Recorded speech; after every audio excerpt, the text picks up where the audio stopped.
Hi, everybody. Hello, everybody. Oh, you're waiting for it to be the surprise. Yeah, I wanted it to be a big reveal, you know? I got you. I got you. I'm still shifting around some things That's okay. in the questions section. So yes, I know my Ba-bum. my camera is over Joe's name. That will switch when I turn my Yep. camera on. Yeah. It's fine. It's on purpose. Are you okay? I'm okay. I don't want anyone to be alarmed. So Okay. I don't want them Or to frightened. click and just be like, "Oh my god, what happened?" I am okay. Yeah, and you don't want anybody to be frightened of you. No, definitely not. I got you. Okay. Yeah, I got the Mike Tyson tattoo, everybody, on the face. Oh, maybe you're wearing that little cowboy hat. No, definitely not. Are you sure? Woke up the other day Uh-huh. and my eye was like crusted shut. Oh. So I went to the doctor. Uh-huh. I don't have pink eye, Okay. but I have what's called a sty, Uh. which is like Okay. like a bump on your eyelid. Yeah. Yeah. And it's just constantly doing things that are disgusting to look at. Yeah. So, chat, I'm just, this is for you. This is for your benefit so you don't get grossed out. Is it super uncomfortable and very itchy and very hot? Absolutely.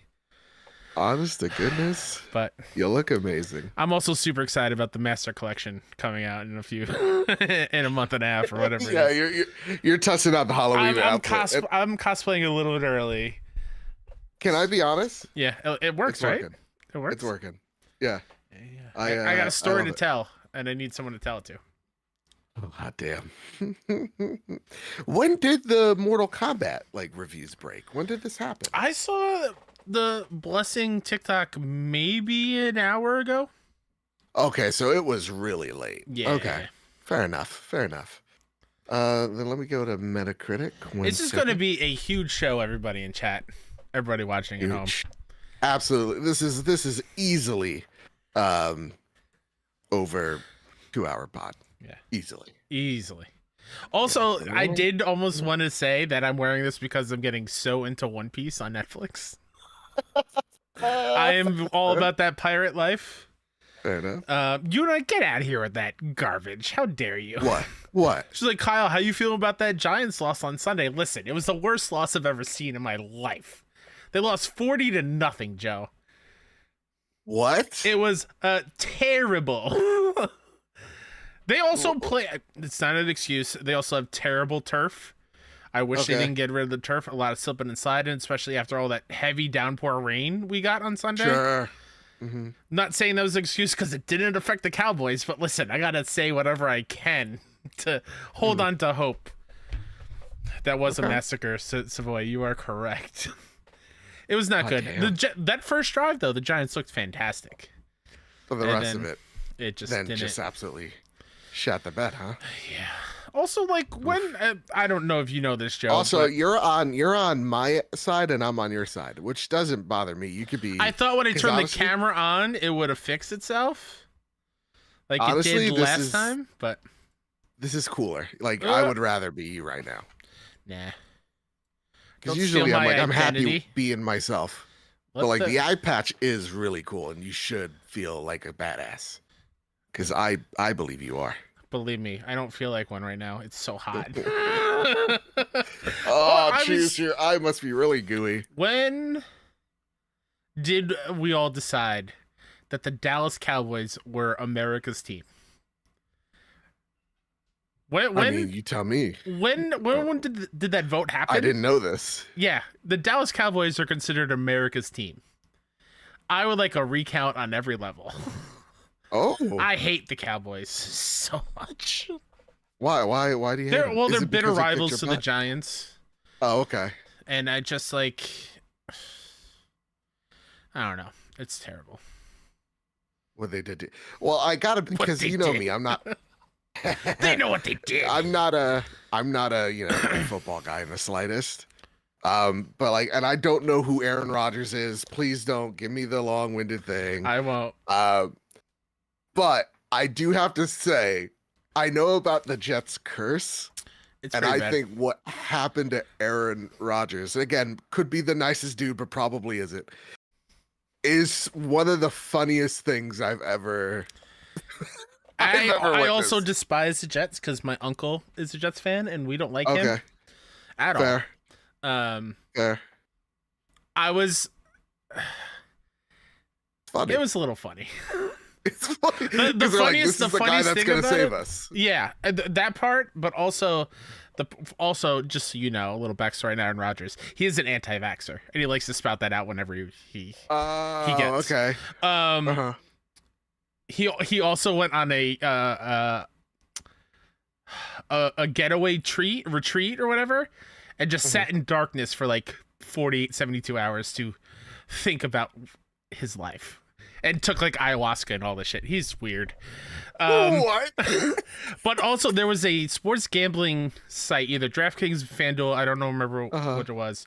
But it was an NFL week 1 like prop bet, like a give us your money, bet with us, and the bet was Aaron Rodgers to throw more than half a yard. 1 second, I gotta turn my webcam off for just a second. Okay. Can you still hear me? Yeah, I can hear you. So the bet was Aaron Rodgers needs to throw more than a half a yard to win like $2 or whatever. Newsflash, he didn't throw any yards. So nobody won that little special free thing. Bro, he never even threw the goddamn ball? No, there was 4 down. I think there was maybe a couple incompletes and he got sacked, I think, but Guys, it was bad. that's legitimately funny. It's not, yeah. He's like, here's this guy, he's gonna save us, and then like 5 plays, bam, he's done for the season, maybe even his whole career. Did you see the clip of it? Couldn't be bothered. There's a shot where you can see his calf when it popped, and the whole calf shake and jiggle, and you're like, oh, that has to hurt. Yeah. Tearing your Achilles does not sound fun at all. Hopefully you rub some ivermectin on it, yeah? You know what? I heard that clear right up. You know what? He probably will. Knowing him, he's probably on it. That is funny. Yeah, most Bacon's in chat. 4 plays, 0 yards. 0 yards. They still won the game. The team won the game, so. Because here's the thing. Normally, like, even if I don't like the guy, whatever, Yeah. wouldn't be funny. It would not be funny if there wasn't so much writing on it, Oh, yeah, they traded a lot away to get him.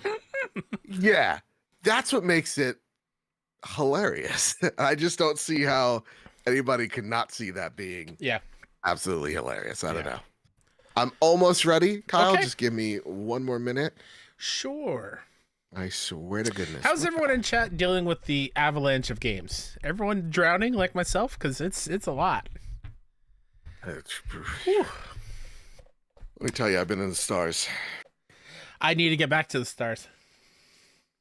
Yeah, I've been only played 30 minutes of it. Stuck. Can't get out. Can't even be freed if I want to. Okay, almost ready, boys. My weekend was literally just Eternites. Oh wow, okay. That's all I played this weekend because I wanted to hit the embargo. Yeah. We get to talk about it tonight. That game's real horny. Spoiler alert, that game's real horny, y'all. Did you write the intro? Let me see. Yeah, I did. Oh, look at you. Okay. Oh wow, 3 people asked about the starter question. Wait, let me read this. No, there's 2. People. There's 2 different people. They're similar questions. Similar. Do you think building big games? Well, Joe does that. I'm gonna hit the intro. We'll see you soon, chat.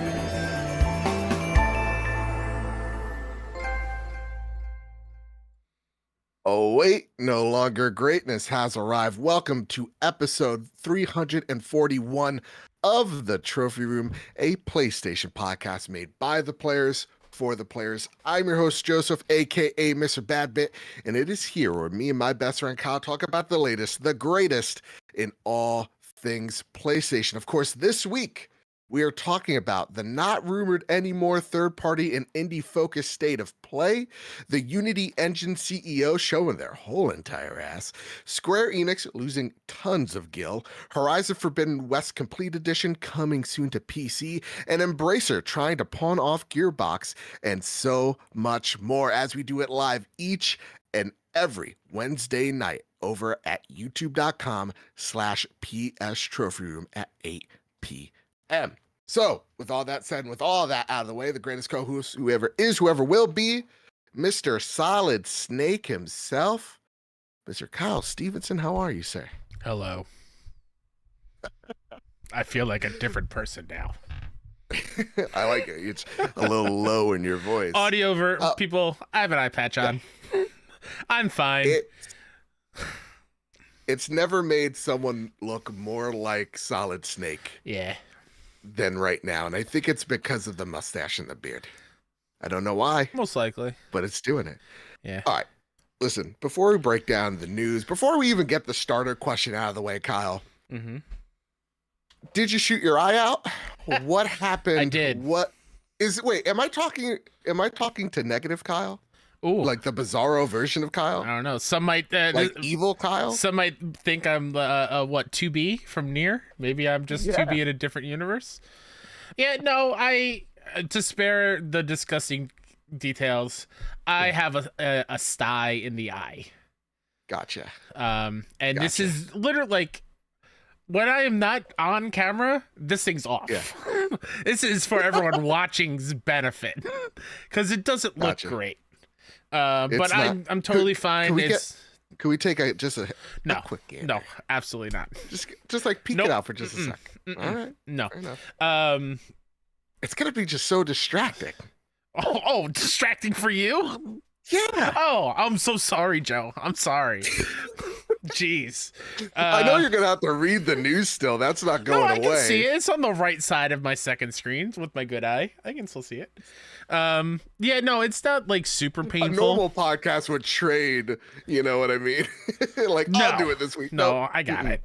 I got it. Okay, fair enough. Yeah, no, I'm totally fine. Don't worry about me. Okay. All right. Yeah.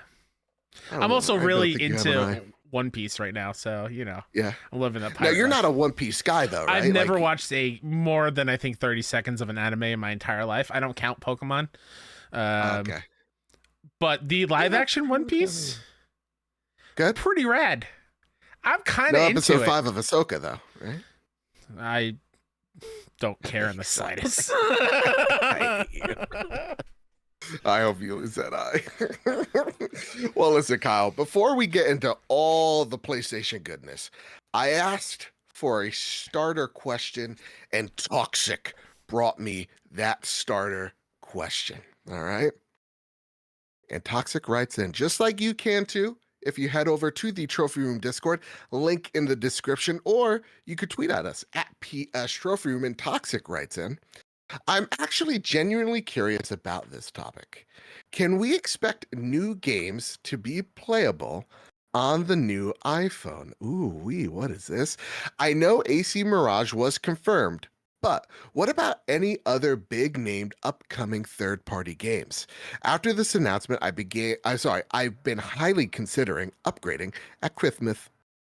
Also, I might have missed it, but was there any confirmation as to what technical platform is that these games would be playing from, i.e. the App Store, could it be a cloud gaming service, remote play, or something else? I don't know if this is I'd buy the game twice situation to play something on the console and on my phone. Kyle, we have AC Mirage, we have Resident Evil, both 8 and 4 remake coming natively to the iOS and Mac store.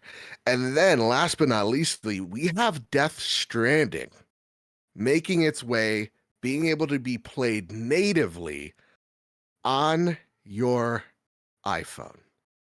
And it just, a whole bunch of questions just started ringing through my head. And I want to just go through you. What was your first thoughts when you saw this news?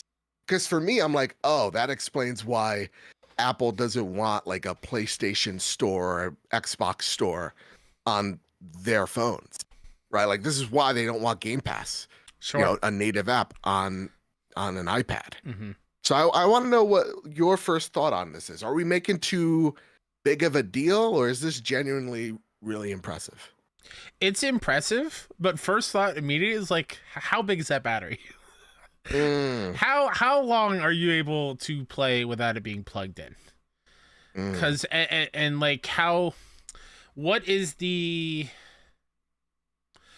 equivalent version of the game? Like, are we talking a PS4 Wii or PS4 early Switch comparison in terms of like fidelity, or how close is it going to be to what we're going to be playing on our PS5s? Obviously not like one-to-one. Yeah. I think the thing that makes it so impressive is that these are both games being played, as of what I'm aware, natively on the iPhone. Yeah, which is nuts. The screenshots we're seeing so far, again, they could be like doctored. You know how all these like companies like the thing looks better. A vertical slice. They just pull like the best looking thing. Yeah, I get it. Or like it could be like a PS4 screenshot and they just fit it on an iPhone. So like who knows at the end of the day if that's how the game looks like, but even if it is or it's close to, it's still really impressive. Like this seems like it's playing the PS4 equivalent of, all these games. And I think that's what makes this thing really take off, at least to me. Like I mean, I'll get to the next question here because they kind of go hand in hand. M9 Prime goes, quick question for the show. Do you think playing big games on your phone will take off? Touch controls are okay at best, so you will need to bring a controller with you. Plus, I find a lot of games lose track of progress when you get interrupted with a call or messages that need a quick reply. At that point, wouldn't it be easier and cheaper just to have a dedicated device like a ROG Ally, a Steam Deck, or that PlayStation Portable? Personally, I'll give games on my phone. Sorry, I give up on games on my phone. It's useless. It's something quick and easy to kill a few minutes. I wouldn't want to pour 20 hours into a game on my phone unless it's aimed at people that take that long to poop.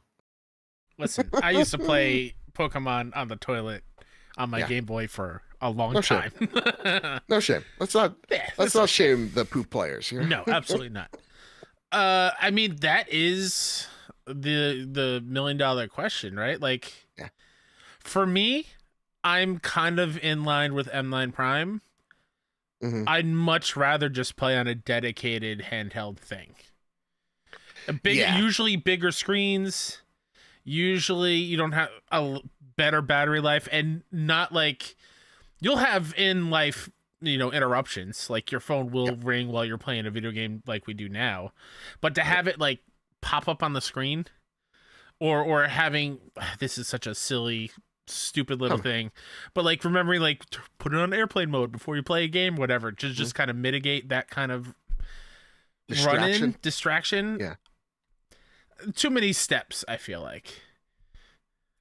I feel like this is a first step in what could be something that is the next big, I would say, evolution in the space. When, we've been talking about Apple and Google entering the game space, we've been kind of thinking about, does that mean Apple is making a console?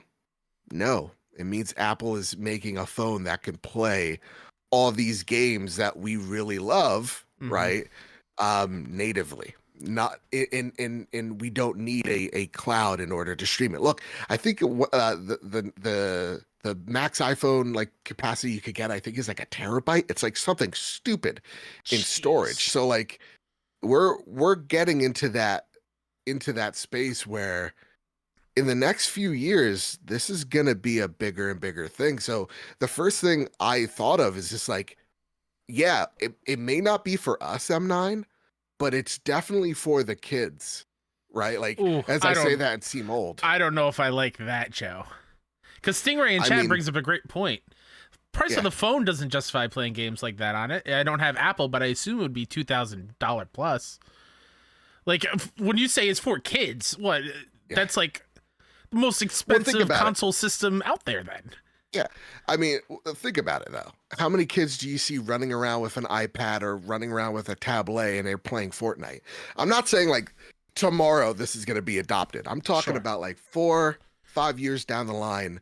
This is going to be something we're much more familiar with. And I think that's why we're seeing people warn about Apple, warning about these big tech companies coming into an industry that they're not familiar with and throwing their money around in it. I think that's where the concern really lies, which we'll talk about in a much broader sense very soon. But Mhm. that's what I'm more concerned about is like Apple coming in here and in 4 or 5 years time, what does this ecosystem Sure. look like or marketplace look like? That's what concerns me. For me, I would rather actually have that dedicated device like a PlayStation Portable or a Steam Deck because you're right. I'm not being dinged. I'm Mhm. not being distracted. There's like I don't have to close the app. But those are also things that are problems that will be solved in time, by Apple, Sure. by your Google. So But it's gonna be like the one it's gonna problem be it won't solve very though, disruptive. Joe. And I know you can Yeah. say, get a backbone, whatever. Yeah. Touch controls on RE4, I don't know. And that's why I say, Kyle, this may not be for quote unquote us, but Yeah. they're selling dual senses in Nah, stores. I guess that's fair. right. And at the same exact time, again, it may not be for us, people that are like, ugh, touch That's controls. totally fair. But there are people that have grown up with touch controls. Yeah, that's true. And they're like analog sticks. Ew. It's so- also wild. We'll get to it later in the show. Yeah. How some things that were only on phone are coming to PlayStation. pretty nuts. Pretty much. Maybe those Yeah. kids aren't going to be running around with tablets anytime soon. That being said, let's get a little bit into some housekeeping. First and foremost, for audio listeners out there, we're breaking this show up into 2 parts. First, we're going to break down the news as we know it, and then we're going to have a little segue into our reactions of the PlayStation September State of Play. And for video watchers, hey, just us in here. We're going to be breaking that up into 2 videos. So this one will be just our news, our average episodes, and then we will have a separate stream where you get to join us and react alongside us to the PlayStation State of Play. So tune in for that. That being said, again, a little bit more housekeeping. The Trophy Room store, guess what? We got merch, and guess what? House Banger is losing and House Slanger is winning. That's what everybody's saying. Where are these polls happening? On Trump's social media platform? What's happening here? I may have a truth. Actually, I may be a truther. Who knows? Also, our PlayStation 5 and controller giveaways. The PlayStation 5, we'll let you know how we're giving that away. Ooh-wee. It's always going to be for charity. For the Spider-Man DualSense controller, that contest ends on September 25th. How you're entered to win, there's multiple different ways. You could be a patron, you could be a member of our Discord channel, you could be or give us a 5-star review on Apple Podcasts or on Spotify, and make sure you're following us on @PS Trophy Room on Platform X. So yeah, make sure you rate us a 5-star review. It really does help us out. It really does get our name out there, and it really does help. So yeah, any way you can, thank you. It would be very appreciated. That said, our Patreon pitch, as always, the reason why we look so great, we sound so good, is because of your generosity over at patreon.com/PS Trophy Room. So if you ever got you through a long car ride, tough day at work, whatever your situation may be, it really does help us out. You toss us a buck our way over at patreon.com/PS Trophy Room. I want to thank our newest members. By the way, if I've messed up the list, because I'm pretty sure I did this week, please DM me. My DMs are open. All right. I always want to make sure I get this is where I get my anxiety. I want to give shout outs where they belong. Okay. I want to thank our newest members, Chris Games and Liam Russ at the Platinum Tiers. I want to thank our premium producers, Todd Burwitz and Toxic. I want to thank our platinum producers, Jay Shea, Jedi Master, and Cowboy Danger D. Jonas Young, The Green Gorilla Gamer, Chaotic Monkey, Millennium Falcon Gaming, Ryuko Kill 90, Stephen Flesh, Strubles and Bits, Bertos Maximus, Chris, Hybrid 748, Matt Valdez, Chris the Wizard, Solo, Liam Russ, Silk Cannet, and Decime.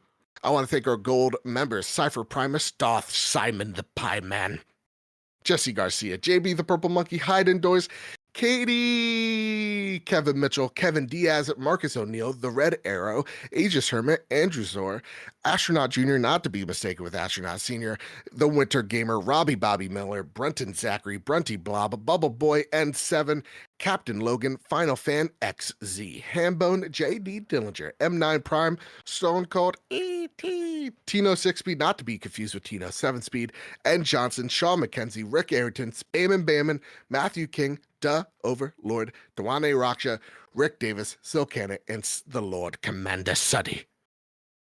Whew, Kyle, I need to cough one out. I've been fighting a cough for 30 seconds. So, with all that said, with all that out of the way, Kyle, it's time to square up the news. I've never heard someone say, I need to cough one out.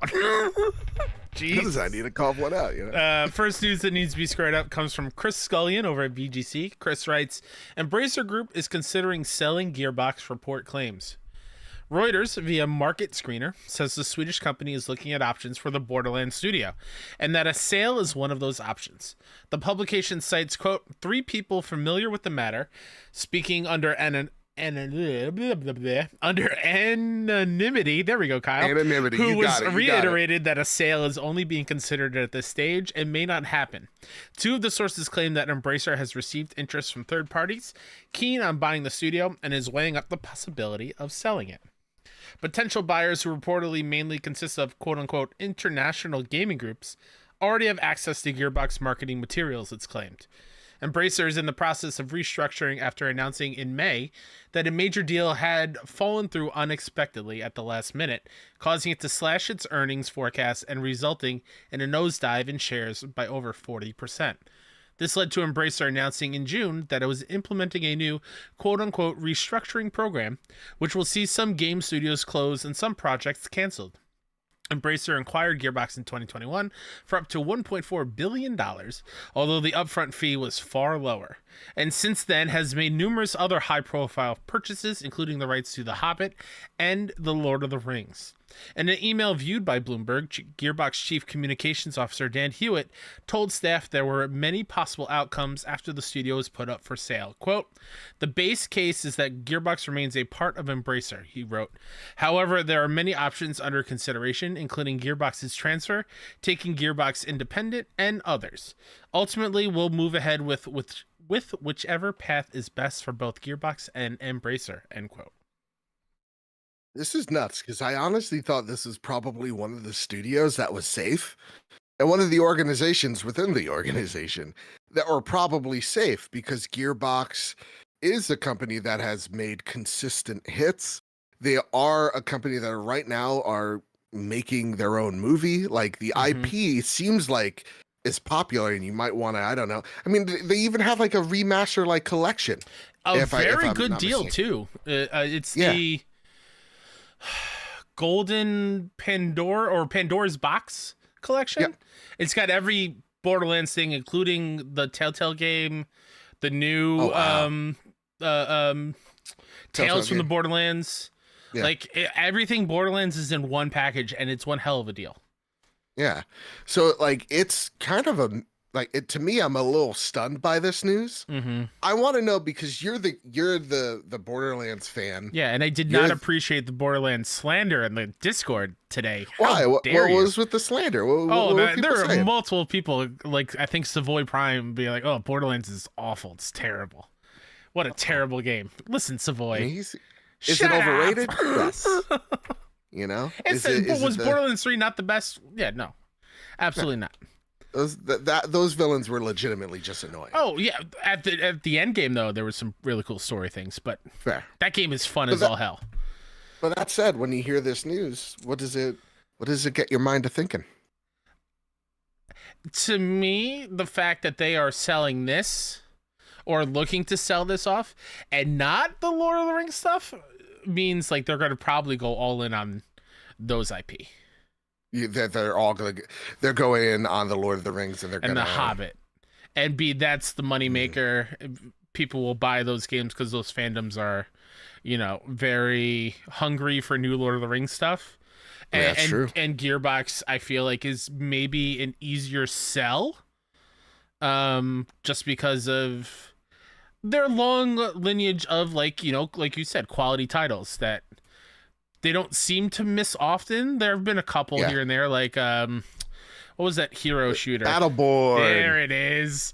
Full respect on Battleborn. Yeah. Rip. Also, they're publishing with Godfall. Yes. So, like, they've had Maybe some wasn't the misses here and best. there. Yeah. But when it comes to, like, Borderlands, their moneymaker, they know what makes that game great. And I feel like other outside companies are going to look at that and be like, oh, this is an easy buy.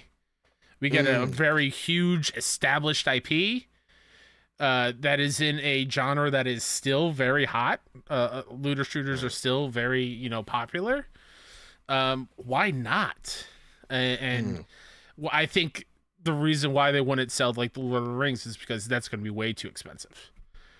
I feel like they're going to ask way too much money for those IPs. I mean, you make some good points. I think the thing I would probably add to it is this kind of this probably means whatever Gearbox is cooking, it's not ready by the time that, you know, Embracer Group needs it to be ready. So, like, I don't think you're gonna get like and they need it fast. So they're like, this is a name brand that we know can get us cash. We can license out things like Lord of the Rings. We got big projects in the works, you would think, for that. Yeah. It's a much bigger, much more known IP. This is something that could catch the eye of like a 2K like well, 2K had them acquisition. Well, they had like a partnership with them. They had like a partnership with Gearbox at I guess you're right. I thought they were just like underneath the 2K umbrella already. No, I think there's like a weird ownership between Borderlands and Take-Two, or a weird partnership that Gearbox has with Take-Two with Borderlands. But that said, Kyle, do you think at the end of the day this is good news because maybe, you know, they can find that independence? Where do you're kind of like falling in line in terms of how you're feeling about what's happening right now unfold? I mean, if anybody could make it on their own, I feel like Gearbox can. Yeah. I feel like, I mean, I don't even know if he's still in charge, but, you know, Randy Pitchford's maybe not the best head of, you know, a studio. But I do think they can make it on their own if they want to go that route and be like another IOI where they can kind of, you know, do their own thing and live in what they know to do well, and what they know to do well is Borderlands and looter shooters. But I can also see them being an extremely valuable asset to PlayStation. I mean, let's be real. Ooh, do you really think that makes sense? I do. To have a first-person shooter, no, I'm serious. Have a first-person shooter IP underneath your umbrella on the push of doing the games of service kind of thing, and turning Borderlands into that kind of thing, I can see it makes sense. So I wouldn't be like, oh, this acquisition came out of nowhere. You know what I mean? Like, if that ever happens, I could be like, okay, I understand where they're coming from. All right, this is the first time, a rare one for me, that I get distracted by chat. Captain Logan writes, that dude can't ever keep flash drives safe. Can't. God damn. Sure can't. If you ever go to a thing where he's like there live, he'll also do no, I mean, like at a PAX, if they have a Borderlands panel, whatever, he's gonna do magic tricks too. He loves those magic tricks. He loves them. So, all right. Part of me goes, well, PlayStation already has a, you know, studio that's known for first-person shooters, Bungie, in their repertoire. Like, what is it that Borderlands truly brings to the table that a game like Destiny doesn't already do? And at the same exact time, it doesn't hurt to say, well, here's another iconic character-based, story-driven shooter out there that there is a dedicated fan base for. But I just don't see past the IP why they would really want them. I mean, especially if memory serves right, they've paid about $1.4 billion for Gearbox Embracer. So like the range of money that Embracer is looking for is probably steep as well. Sure. Right? Yeah. So I don't know if that makes sense to me. I think the thing that makes the most synergistic sense is put that over to 2K, right? At the same exact time, Gearbox has a publishing arm that I think lost some folks due to it shedding itself, unfortunately. So it's like 2K would probably not want that either, right? That baggage, because they already have private division. So it's interesting for sure. It just sucks that this is, again, this is the negative part of the consolidation we always talk so much about, is like you have companies walking in, generally don't know their ass from their elbow, and they're coming in making these big bets, and sure as hell they're not paying off, right? Like whatever the hell Embracer thought didn't pay off. Amazon Luna looks like it's not paying off. Google rip Stadia. I almost forgot Stadia existed there for a second. So it's just like, that's what concerns me right now. So I really hope at the end of the day, no one buys Gearbox. Gearbox just becomes independent, and they start doing their own things, and they start making or publishing games that have that Gearbox vibe to it. Similar to how Devolver works. A Devolver joint when it lands, but those studios are, for the most part, completely independent from Devolver. So that's what I would kind of like to see from Gearbox. All right. Okay. Call me old-fashioned, but I just don't see them fitting the mold, Yeah, agree to disagree. All right, fair. The eye patch is distracting. Kyle. Again, you look so you? goddamn serious. How dare you? Kyle, let's take away the next story, good sir. Zarmina Khan over at PS Lifestyle writes, Horizon Forbidden West Complete Edition for PS5 outed by rating board. An unannounced Horizon Forbidden West Complete Edition has been leaked for the PS5. The leak comes from Singapore's rating board IMDA. The listing was spotted over the weekend, suggesting an announcement in the near future. Horizon Forbidden West Complete Edition release date that's just the same title. Much like its predecessor, Horizon Forbidden West's upcoming release includes the base game as well as the Burning Shores expansion. Although the base game was released on the PS4, Burning Shores did not, and as a result, the Complete Edition is skipping the last-gen console as well. As we previously reported, rumors have been swirling that Sony has a PlayStation State of Play event scheduled for September. Guess what, Zarmina? It's happening. It's possible that Horizon Forbidden West Complete Edition will be dated then, if not sooner, on the PlayStation blog. Okay, I don't want to spend so much time on this because in 20 minutes we could be talking about it. Sure. But I wanted to gauge what the internet thought of Horizon, Forbidden West Complete Edition coming to PC. And, I just want to note the level of progress we've made. Because a year or two ago, people were like, why even buy a PlayStation? This is the worst thing ever. Yeah. Now, finally, Kyle, we're seeing people going, no, this is awesome. More people get to play it. Oh, I get to play on my Steam Deck. Wow. Wow. Cool. It's like PlayStation didn't burn down. Yeah. So, Kyle, what do you think about this news? Horizon Forbidden West coming to PC, possibly. I mean, yeah, this is a win. You kidding me? Yeah. Right? Even they get only the base game is totally fine, but like that Burning Shores is real good, everybody. It's really good. It's really good. And so again, what you just mentioned, more people get to play it. I am all for. I could be wrong in 20 minutes. Don't think it's going to be at State of Play. You don't think so? Because that State of Play is focused on third party and indies. Okay. So I don't know if it'll show up there, but they could throw it in like at the end. I don't know, but you want to make a quick bet right here, right now, and no, see who's right in 30 minutes? No. What if the bet is you have to put on another iPad? I knew that's what the bet was going to be. That's why I preemptively said no. That's the first thing that popped in my head when you said, "Yo, you want to make a bet?" I was like, "Oh, he's going to say another eye patch." I know immediately. Yeah. I'm going to say no. Yeah, no, man, I think this is awesome. And my immediate first thought is like, can't wait to play it on the Steam Deck. And I saw one person go like, and maybe they're trying to be trolly, I don't know. But they replied with, well, I ain't gonna buy a PS5, so give me more of these PlayStation games. And I'm like, yeah, that's actually probably the mindset to have. Cool. Like, if you're not gonna buy a PlayStation 5, Yeah. This game intrigues you, but not enough to pull the trigger on one. Yeah. All right, well, here you go. So to me, this is awesome. And it's great to see people's mindset slowly but surely shift from suddenly more people playing a game is bad. So yeah. Horizon, can't wait to play it with WASD controls. Was there any bounce back for the Death Stranding on the Apple phone? Nothing. Okay, so yeah, then maybe we really are moving on as a species. Maybe we're healing. Maybe we are healing. Starting to heal. Oh boy, we're connecting everyone together. Yeah, via Strand. This is a Strand game. That's right. We're doing it real life.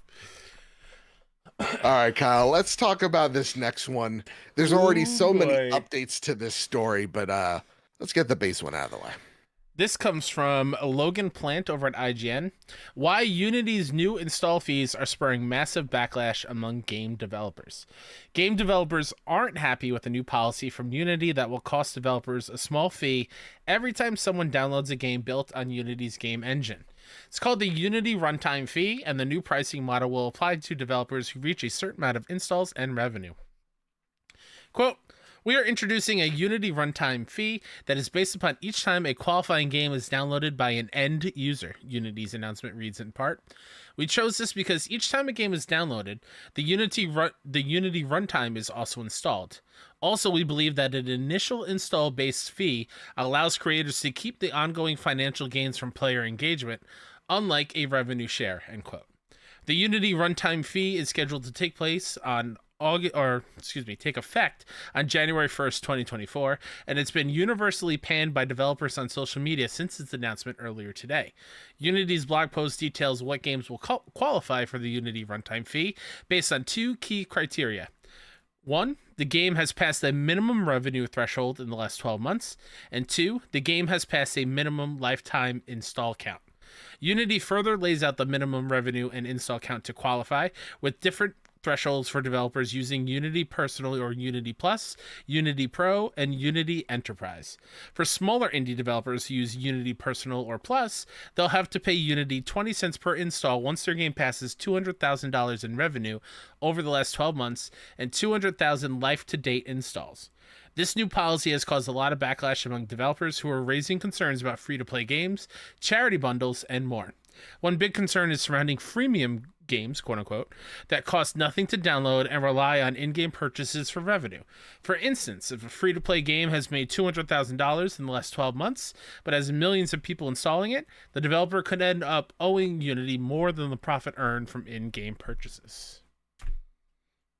There's already been a whole lot of backtracking by Unity, but we're seeing a lot more developers come out and call for them to completely reverse this. And rightfully so. Seems like, and it seems like from what's been kind of leaked out, which was they knew that this original plan would upset a whole lot of developers, so that they had a less shitty version on deck, the actual plan that they had, so that when this came out, it looked like they backtracked and listened and went, all right, here's a little bit of the rub, wink, wink, nudge, nudge. Yeah.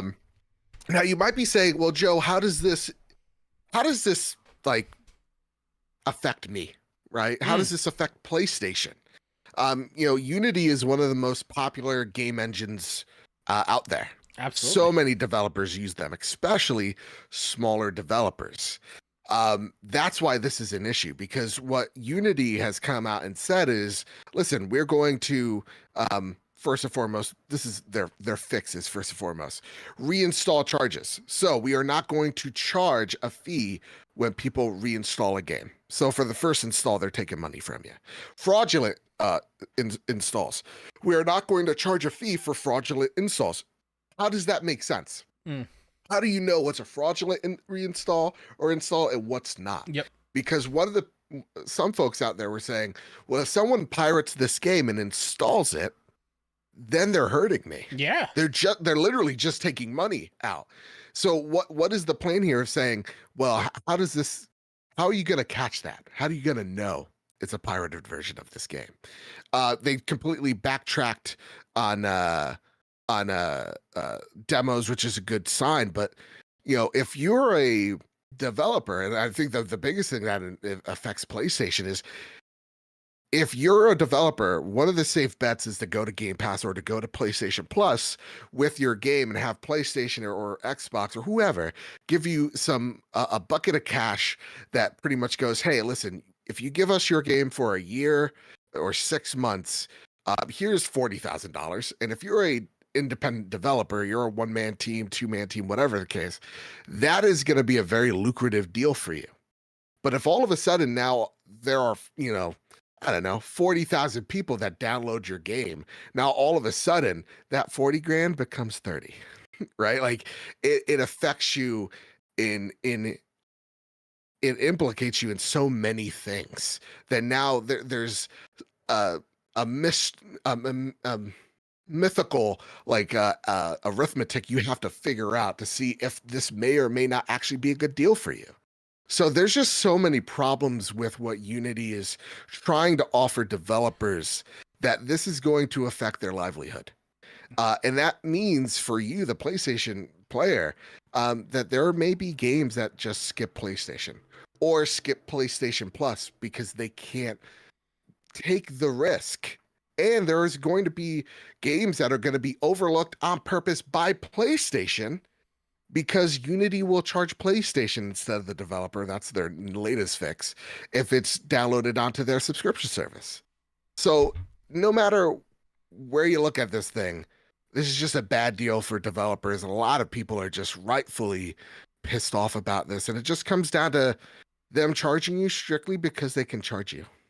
Yeah. And charging developers to that last point you just made, it also can lead to, and I've seen multiple devs talk about it, of like they're just going to delist the game. Yeah. And then it's gone forever, which is another, not in the cap to physical games. At least you're going to have it. But even then, like, are they going to charge for a physical game to be installed on your console? Like, is that a part of this? I tried to look it up just to see if they mentioned it. It's nowhere to be seen. So I have no idea if that's even a part of that thing, which is ridiculous. This whole thing is just ridiculous. It's ridiculous and it's devs, just greedy. It was so great. Indie devs already work so damn hard. So many of them these are like passion projects for them. Yeah. And many of them are like their first game. So like margins are already super thin.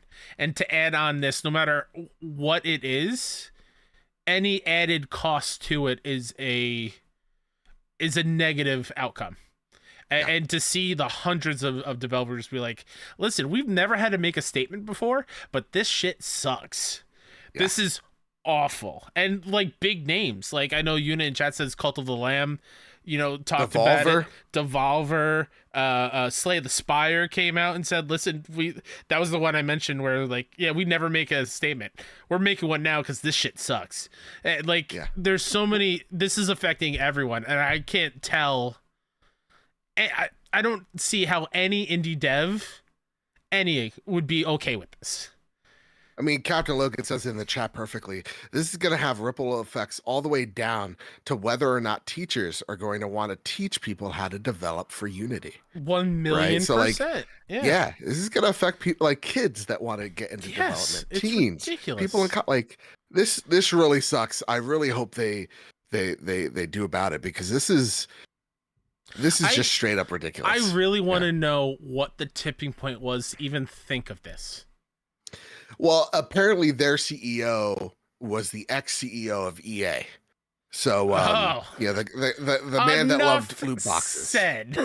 Exactly. Jesus Christ. We're dealing with EA, worst company in the world in 2006 when they beat Halliburton. Like that's the type of company that we're dealing with, the type of leadership we're dealing with. So it sucks because honestly, I saw people out there going, well, like, honestly, who's going to go out there? And, one of the problems that people were seeing is like, well, what if someone's just trolling us? And they just constantly uninstall, reinstall, uninstall, reinstall. Absolutely. They have no control over that. And people can do that. And one person's like, well, I saw one person on the internet go, well, what sane person would actually do that? And I'm like, no sane person Have you would. been on the internet? But like, have you seen Metacritic? Like, exactly. I can't thinking about like making an email to go make an account on Metacritic just to, 1 star a game because it's not on my platform of choice. But we see people that have literally dozens of emails and even more time do that. Yeah. So it's like, no, of course there's going to be bad actors and weirdos out there that feel jaded for whatever reason. It could be strictly look at Bungie. They literally had to sue a guy to oblivion because he kept on making death threats, bomb threats, and even showing up at their premises because he didn't like the direction of the game. Yeah. Like, there are weirdo people out there. So like this is going to have ripple effects. This is not great, whether you're on PlayStation, Xbox, PC, wherever have you. It's terrible. It sucks. Absolutely terrible. And I really hope this doesn't, like Logan mentioned in chat, like I really hope this doesn't sway younger individuals away from making games. Yeah. Like, or people who are early on in their making games in Unity, phase, they're like, I'm going to follow my dream, I'm going to start my game up, and they've already put in months, years of work into it, and then they see this and already feel disheartened about what the end outcome is. I really hope that they don't take it and just abandon ship. Like, I really want them to, succeed and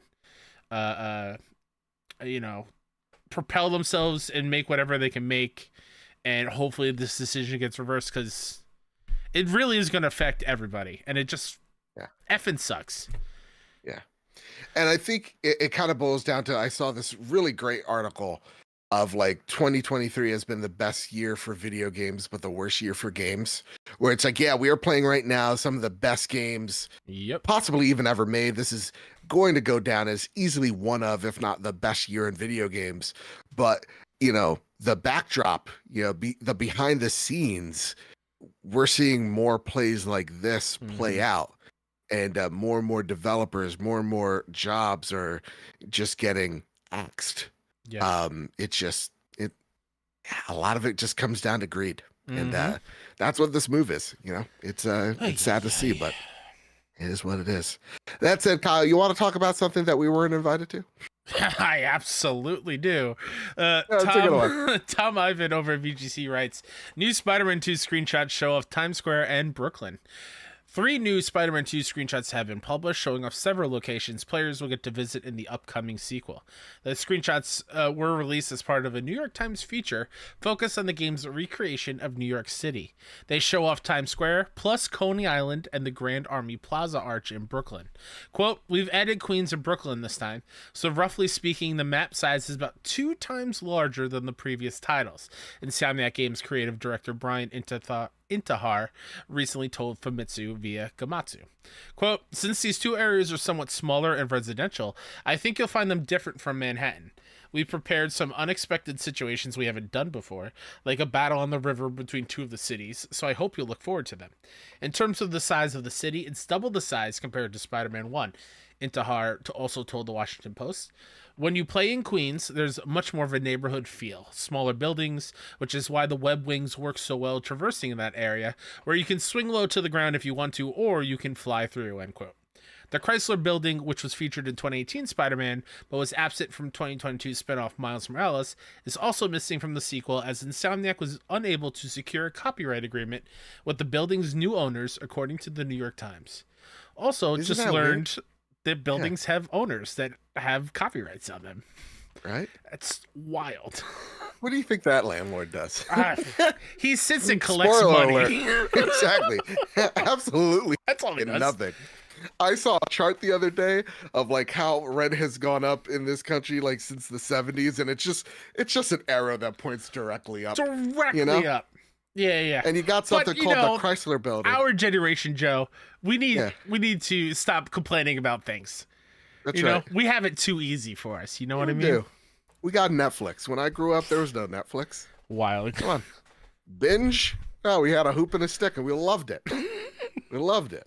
You know. Listen, I can't barter for a car like you could back in the day with Right. bag of wheat and flour. Get out of here. We used to tease the weak ones, like we'd call you, I don't know, Patchy. Hey, that's one-eyed cow over there. Yeah, that's right. That's right. It's a goddamn Sasquatch.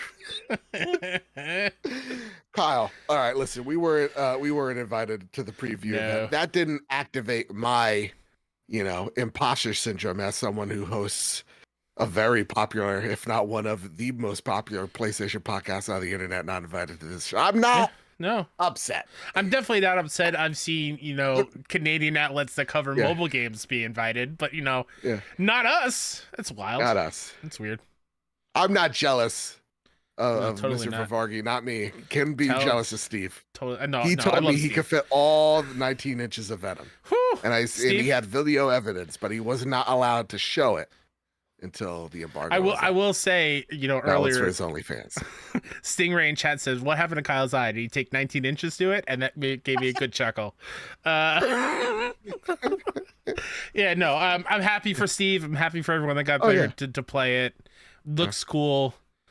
It's so close. I'm so excited. And the fact that Queens is there. Cool. Good for you. Good for you. The fact that Queens is there. Yeah.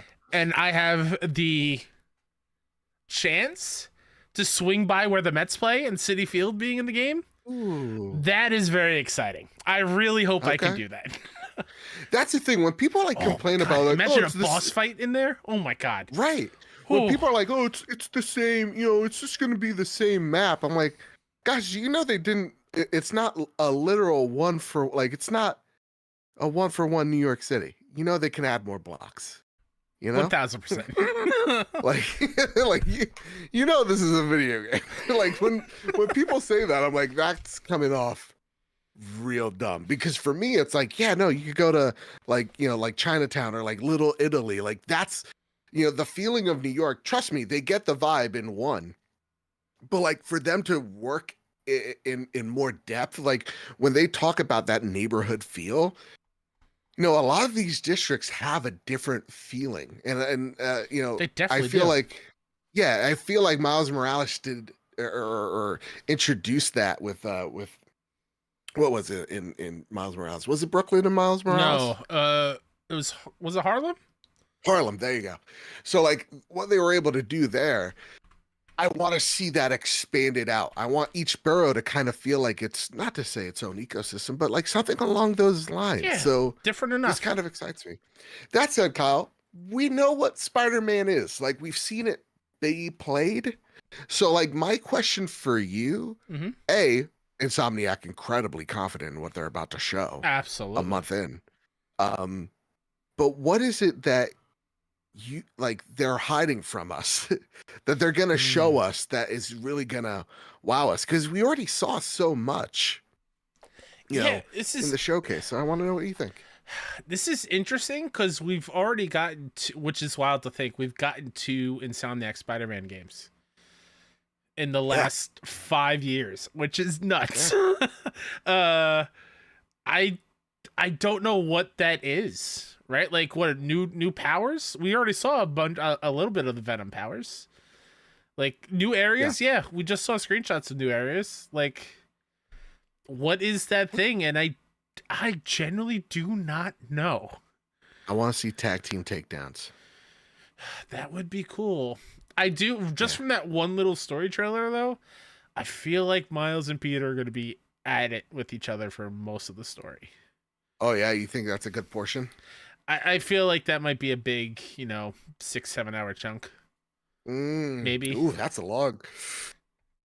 I think they're going to go at it for a few hours. I don't think it's going to be a majority of the game. I think it's going to be like a third, maybe, or like a fourth of the game. Yeah, like it's going to be like one arc.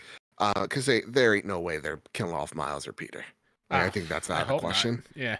And I would be upset. Not gonna lie. I would too. But yeah, but it's interesting because I don't know what else we can really see that I don't already want to just see for myself when it comes in, October 20th. Like they gave us the wingsuit. Yeah, that's enough right there. That's it. So like maybe like mid traversal, like switching to Miles and Peter, but Oh, like the even GTA then. 5 thing where you can kind of, Ex- that would be dope. yeah. So maybe Yeah. that's what they kind of show us, that type of vertical slice. I mean, you mentioned it, I think, weeks ago. And I've also had this thought of like, what if they are going to introduce another spider? Yeah. We're getting Ghost Spider. We're getting Spider Gwen. I don't know. Like, Yeah. maybe there's a third playable Spider-Man character in this. Who knows? Yeah. Maybe it's Spider Pick. Who knows? Ooh. Genuine question. Because this is something I've been thinking about. I think last week we had the question about our favorite Spider-Man outfits or costumes. I hope we get that Spider-Verse room of like all the suits.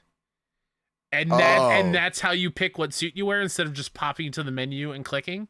I would love to have a dedicated like room, like a spider layer almost. Yeah, similar to like Aunt May's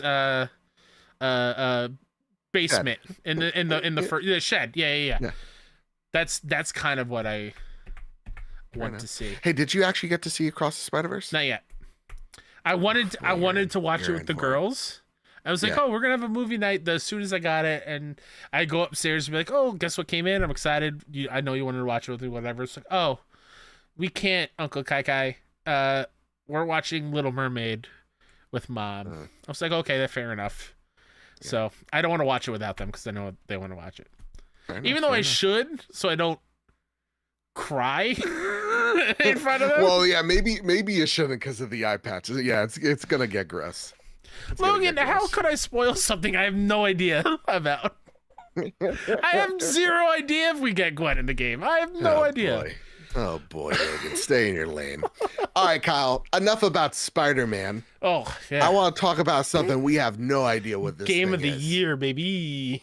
Roblox is coming to PlayStation. Oh, God help us all. Rebecca Smith over at PS Lifestyle writes, Roblox PS5 and PS4 release date is next month. Roblox will be coming to PS5 and PS4 as the company revealed the release date is next month. This means the game's Xbox console exclusivity will soon be coming to an end, though a release for Nintendo Switch is much more uncertain. An exact Roblox release date wasn't revealed, but the game will be released on PS5 and PS4 in October 2023. Following plenty of rumors that the game would be appearing on PS5 and PS4 soon, the news was confirmed during the 9th annual Roblox Developers Conference today. Jesus, 9th annual. The game had previously been excluded from PlayStation platforms because of concerns that some of the app's content could lead to child exploitation. During the Microsoft and Activision versus FTC court battle earlier this year, PlayStation head Jim Ryan was revealed to have told investors that Sony had reviewed and relaxed some of their policies to allow Roblox onto their console ecosystem. As such, all of the experiences that are currently available on mobile, PC, and Xbox will be available to access on PlayStation consoles upon the app's release. Roblox also announced the game would be released on MetaQuest later this month. The developer's open beta has been a huge success during the first 5 days of release. The Xbox version will also be getting an update with a new appearance to improve user experience, better content recommendations, and a promise of more frequent updates. Very interesting that they say they've laxed or they reviewed some of the policies to allow Roblox on, and then Roblox is like, Roblox is gonna expand into dating. I'm like, this can only end in an Xbox Live equivalent of Uno. Roblox is wild, Joe. The girls play it on their tablet. I was gonna say, the kids are loving it. They do, but I hate it. Not because it's it's a dumb thing. I genuinely think it's a cool idea. It's like a game engine for kids. Like anybody could pick it up and think of like Club Penguin back in the day, or like those kind of web-based online game things where you create your character, whatever. Yeah. Same thing with Roblox. Like you can buy skins. And you can play like a Fortnite in Roblox. The girls play Among Us in Roblox, like a Roblox version. Oh wow! So it is very robust, but there are also like some adult things in Roblox, like that are maybe a little too scary for kids. Or innuendos and stuff. Like there are many things where the girl's like, what does this mean? I'm like, oh, we are not playing this game. There's plenty of like red flags that could be seen as predatory kind of thing. Oh wow. So that makes me nervous. I don't like Roblox at all because of that. Yeah. But it is like generally like a really good idea. Right. And, like Logan, it just kind of probably needs to be more like self-policing almost. Yeah, Logan, I keep bringing it up, but I'm sorry. He makes a good point on this one. Roblox is like dreams for kids. It literally is. It's just a it's like their Fortnite before Fortnite was a thing. Okay. Interesting. You don't remember at GameStop, like kids come in to buy those Roblox cards all the time? I literally thought for the longest time Roblox was just knockoff Minecraft. You're not wrong. Actually, that's probably a better comparison. Okay. All right. Yeah, so they're the Oreo to the Hydrox. Yes. That is Minecraft. Absolutely. Okay. Yeah. Fair enough. See to me when I'm like, oh yeah, game engine, anybody can make it, like yeah, like it's limitless. Like my brain turns to innocent Joe that doesn't know any better. So I'm like, yeah, this is awesome for kids to get into and like, you know, become their own game developer. And then it's like, all right, I didn't think about Creepy Craig. Yeah. And what Creepy Craig is all about. So yeah. Hopefully that stuff is a little bit more policed on the console versions. I don't know how the Xbox version is.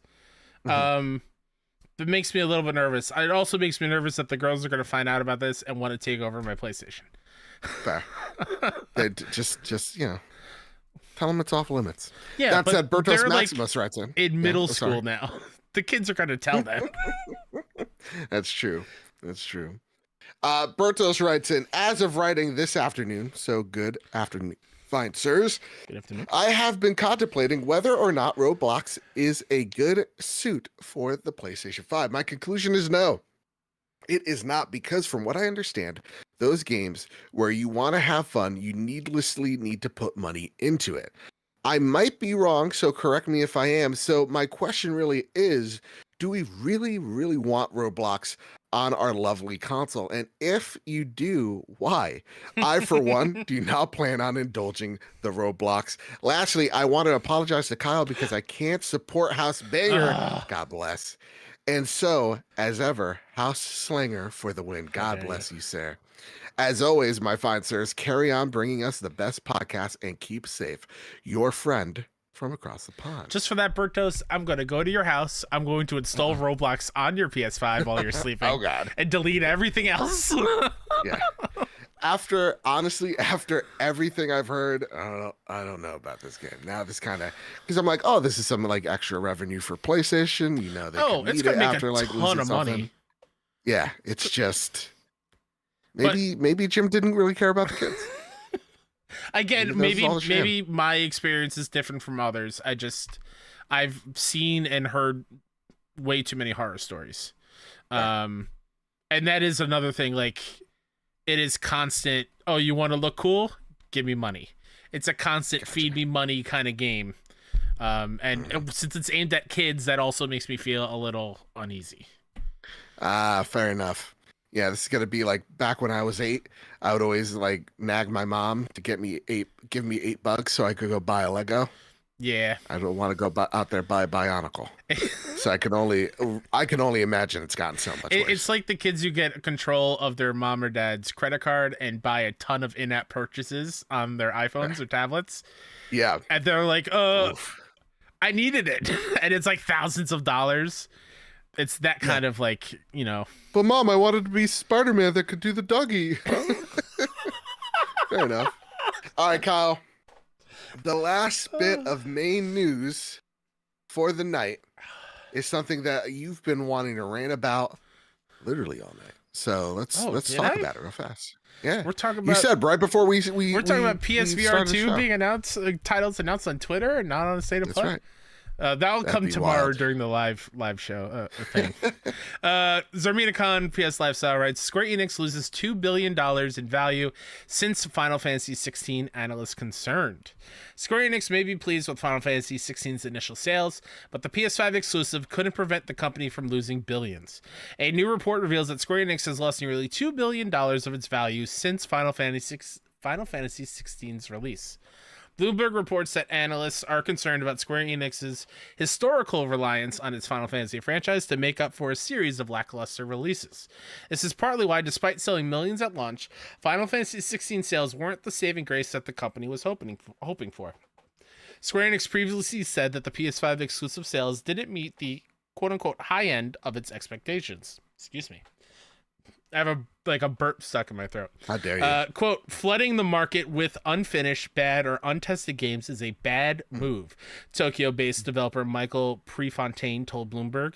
He specifically listed Avengers, Forspoken, and the Diofield Chronicle as example of such games.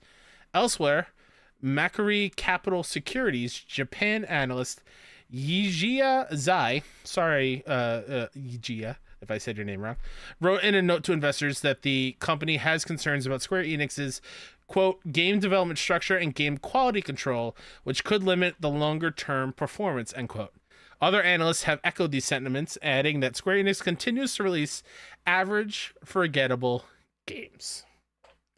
How dare you? Foam Stars, which is about to get revealed again Jesus at the State of Play. It's Christ. gonna change the world. Are you kidding me?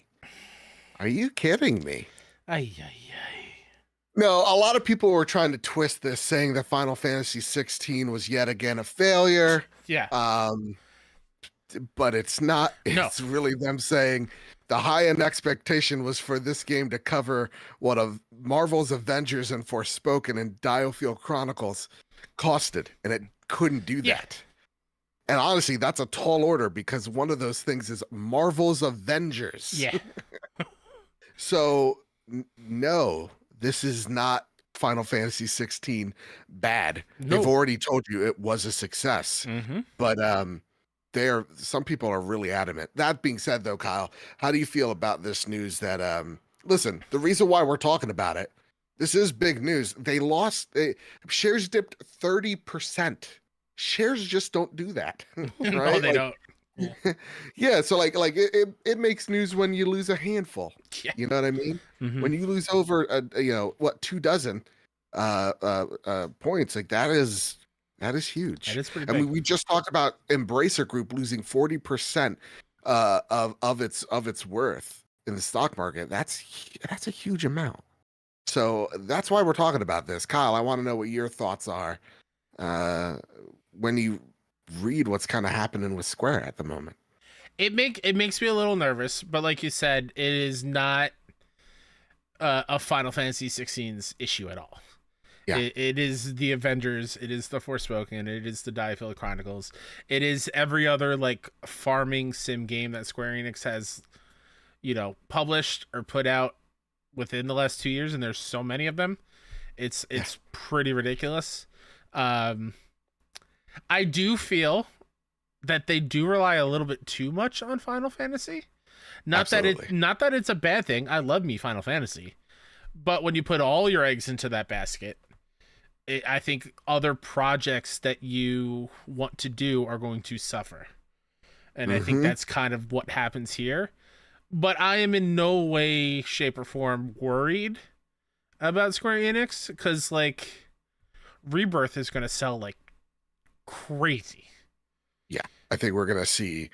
I don't think there's Final Fantasy fatigue. I actually think it's quite the opposite. No, I've People seen many want Final Fantasy. Again, we'll be wrong, in 20 minutes if you're listening to Joe's magical editing. I've seen so many other people, because the State of Play is third parties, like, oh, maybe the Final Fantasy 9 remake is going to be unveiled at the State of Play, which I don't think is going to happen.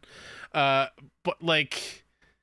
there's so much intrigue and love for Final Fantasy. It is not an FF issue. It is a Square Enix not knowing how to make their other things good.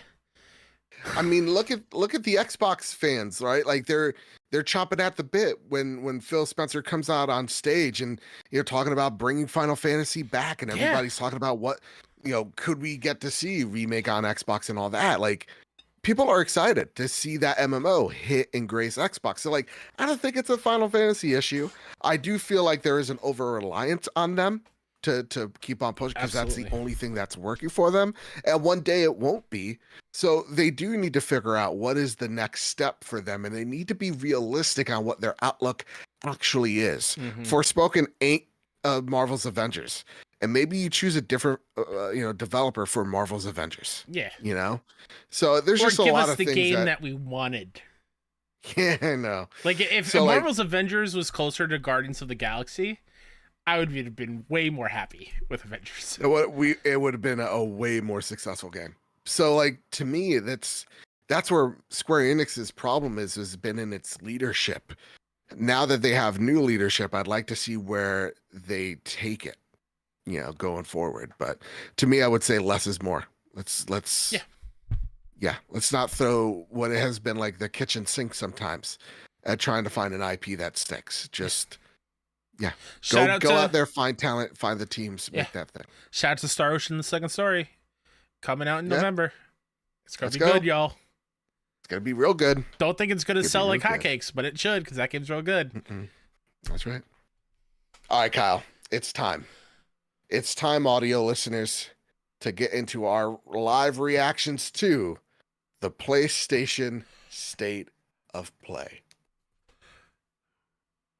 And we're back. Ooh, wow, whoa, all the things. Wow, crazy. The siphon filter. Whoa, that's third party now? Yep. That's crazy. They gave it to Crystal. They're working on it again. That's nuts. It's pretty nuts. No, Nintendo's on PlayStation? What? That's why the Direct happened in the same day? Synergy. Synergy. All right, Kyle. It's time for some flash news. Don't be on my left because I can't see you. All right. On your right. All right, Kyle. Well, stop your depth perceptions off. Gargoyles Remastered, based on the 1995 Sega Genesis game, gets a release date. Disney has announced last year that the 1995 game, I was 4 years old, based on the animated TV series, would be getting an HD remaster, but it didn't give a release date at the time. Disney has now confirmed that the remaster will come to PlayStation 4, Xbox One, Switch, and PC via Steam and GOG on October 19th. Digital pre-orders for the digital version begin today and will cost $14.99. The physical version's $34.99.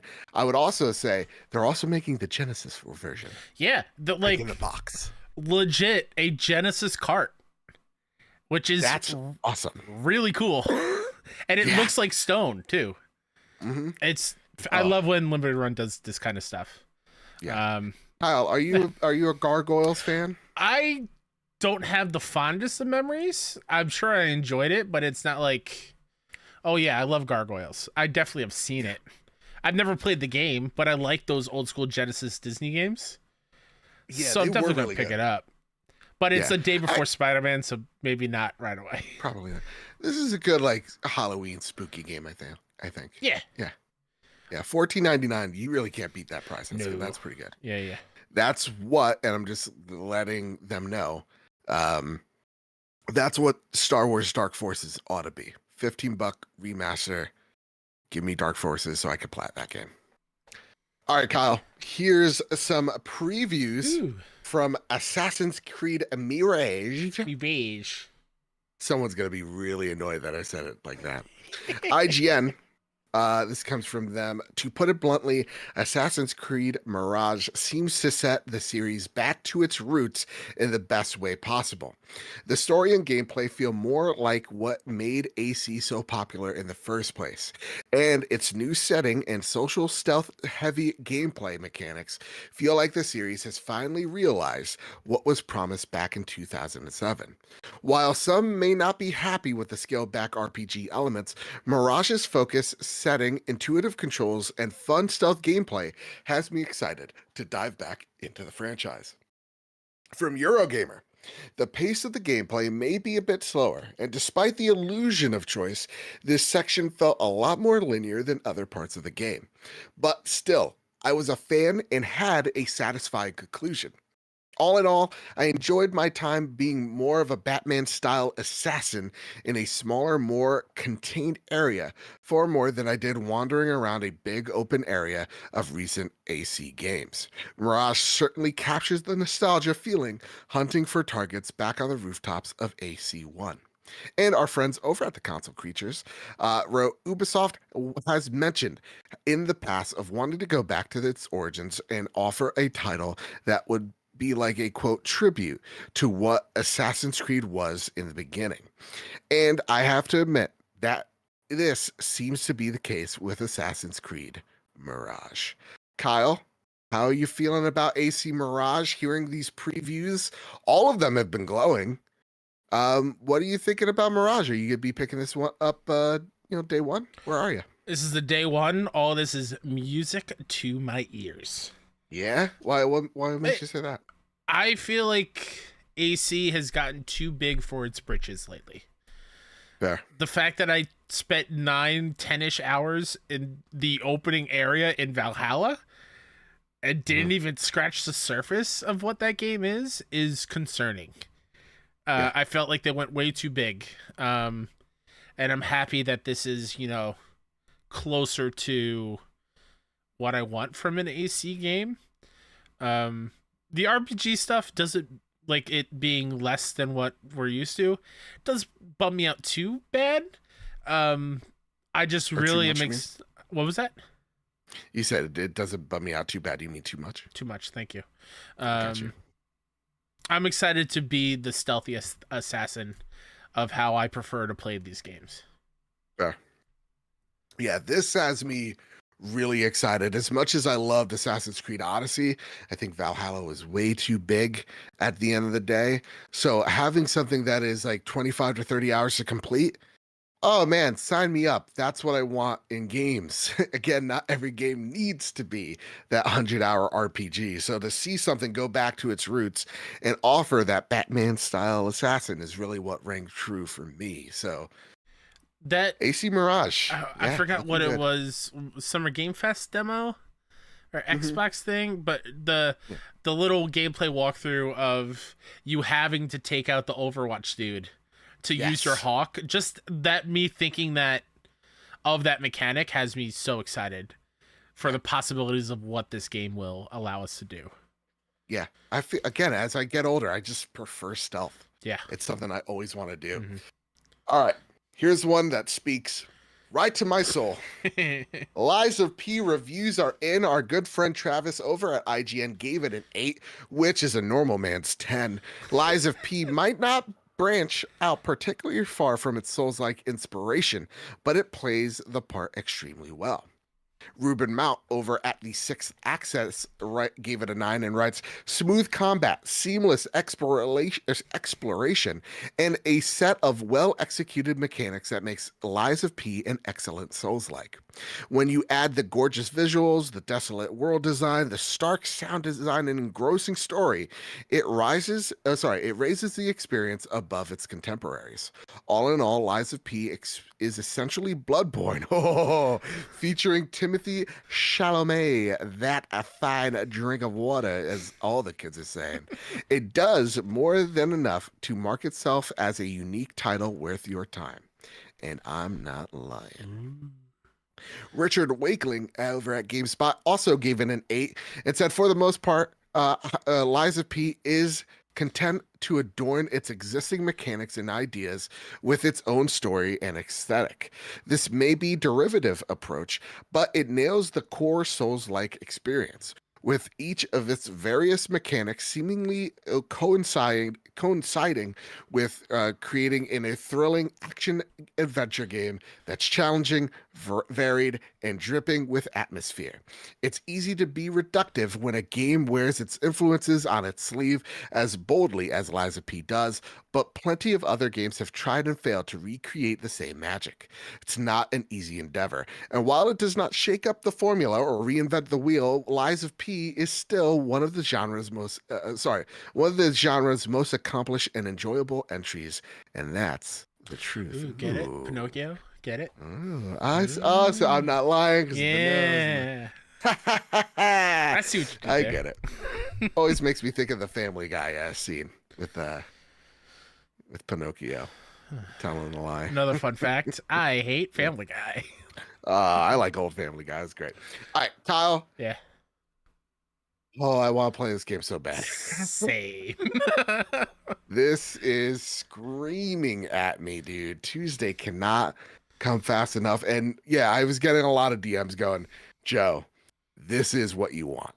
Hell yeah. If they were ever to make a Bloodborne sequel, this is the closest thing you're going to get to it. You need to play this game because you're going to love it. Mm-hmm. I got so many games, man. I know. I got Starfield, man. And Mortal Kombat. That. It's just my God. Which, by the way, as of recording, the Mortal Kombat reviews are in, and the game also sits at around an 85 at this point in time. Yes. 86. It's not only just the fact that we are like bombarded with games. We're bombarded with good games. Good games. It's not just like, here's a bunch of games. Some of them may not hit. It seems every single one that we've been excited for is hitting extremely hard. Yeah. I'm with you. I am now a newborn Souls fan. I can't wait to play this game. That demo was awesome, and I just want to see what's next. Like, I think in some clips I saw, like, they're outside of that town. Like, they're in some wooded area. I'm like, ooh, this is cool. I thought it would be all dark and gloomy, like, in the city and whatnot. Yeah. So, yeah, I'm so excited. Yeah, I'm very excited. Also, I just wanted to put this out here. It was news when I put it in the notes, but now it's kind of settled down. XDefiant release date delayed after failing PlayStation and Xbox certifications. This comes from Zarmina Khan.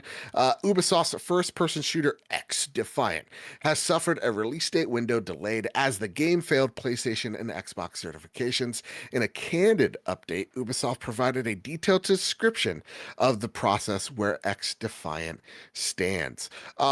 Pretty much, this is a standard case in terms of certification, but that most games fail their first initial cert. The reason why they've come out and talked about them failing their certification was this game was supposed to come out late summer. Now it's seemingly going to be early fall. So I'm really excited for this game. I want to play it. I've only heard really good things about it, so I'm excited to jump on it when it's ready. So yeah. All right, Kyle. Whew. The last bit of Flash news is here are all the PlayStation Plus Extra and Premium games listed and will be available on September 19th. Here are the games so good that they raised the price of this really service. Quickly. The other day, I think it was Monday, I was just checking my bank account. And I'm like, all right, let me make sure I know how much I have. Yeah. Just gotta be safe because I'm still like 2 weeks away from getting paid. And I was like, holy crap, why did PayPal charge me $130? Uh-oh. And then I find out that PlayStation charged me. I thought I had another year left of PS Plus, and they got me. They got me good. Yep. This is not a good surprise. Yeah. PlayStation Plus Extra and Premium game catalog. Near Replicant, 13 Sentinels, Aegis Realm, Sid Meier's Civilization 6, Star Ocean, The Divine Force on PlayStation 4 and PS5, Sniper Ghost Warrior Contacts 2 on PS4 and PS5, Odin Sphere, God knows I'm not going to pronounce that word. Life Thrashier, I think. Life All Thrasher. right. Yeah. Odin Sphere's Sure. Cool beads. Unpacking. Great Planet game. Coaster Console Edition. This War of Mine, the final cut. Cloudpunk. Contra. Rogue Corpse. Tales Noir. Call of the Sea. That was his Xbox launch game. That's cool. West of Dead. Star Ocean. Integrity of the Faithlessness. Well, that kind of seems like contradictions. Anyway. Paw Patrol. Ooh, here we go, Kyle. Here we go. Here we Paw go, Patrol, y'all. The movie. Adventure City Calls. Motherfuckers, let's go. Hell yeah, man. Shoot. You may think all cops are bastards, but these paws, these are some good eggs, all right? Oh, boy. This is what's going to bring this divided nation closer together. It's these puppies on patrol. Listen, that Rubble is up to something. That's all I'm going to say. Oh, really? You think he's a crooked cop? He's up to something. He's the construction. Swinging. He's the construction dog. I think he's hiding something. Oh, is he really? I thought they were all cops. No. They're all different services of help in the community. Oh. There's a dog. Okay. I think his name is Chase. There's Marshall, the fire truck Dalmatian dog. Marshall. Okay. Sure. Rubble, the construction dog. Rubble. Sky, who is the female dog on the team who flies, has like a flying vehicle.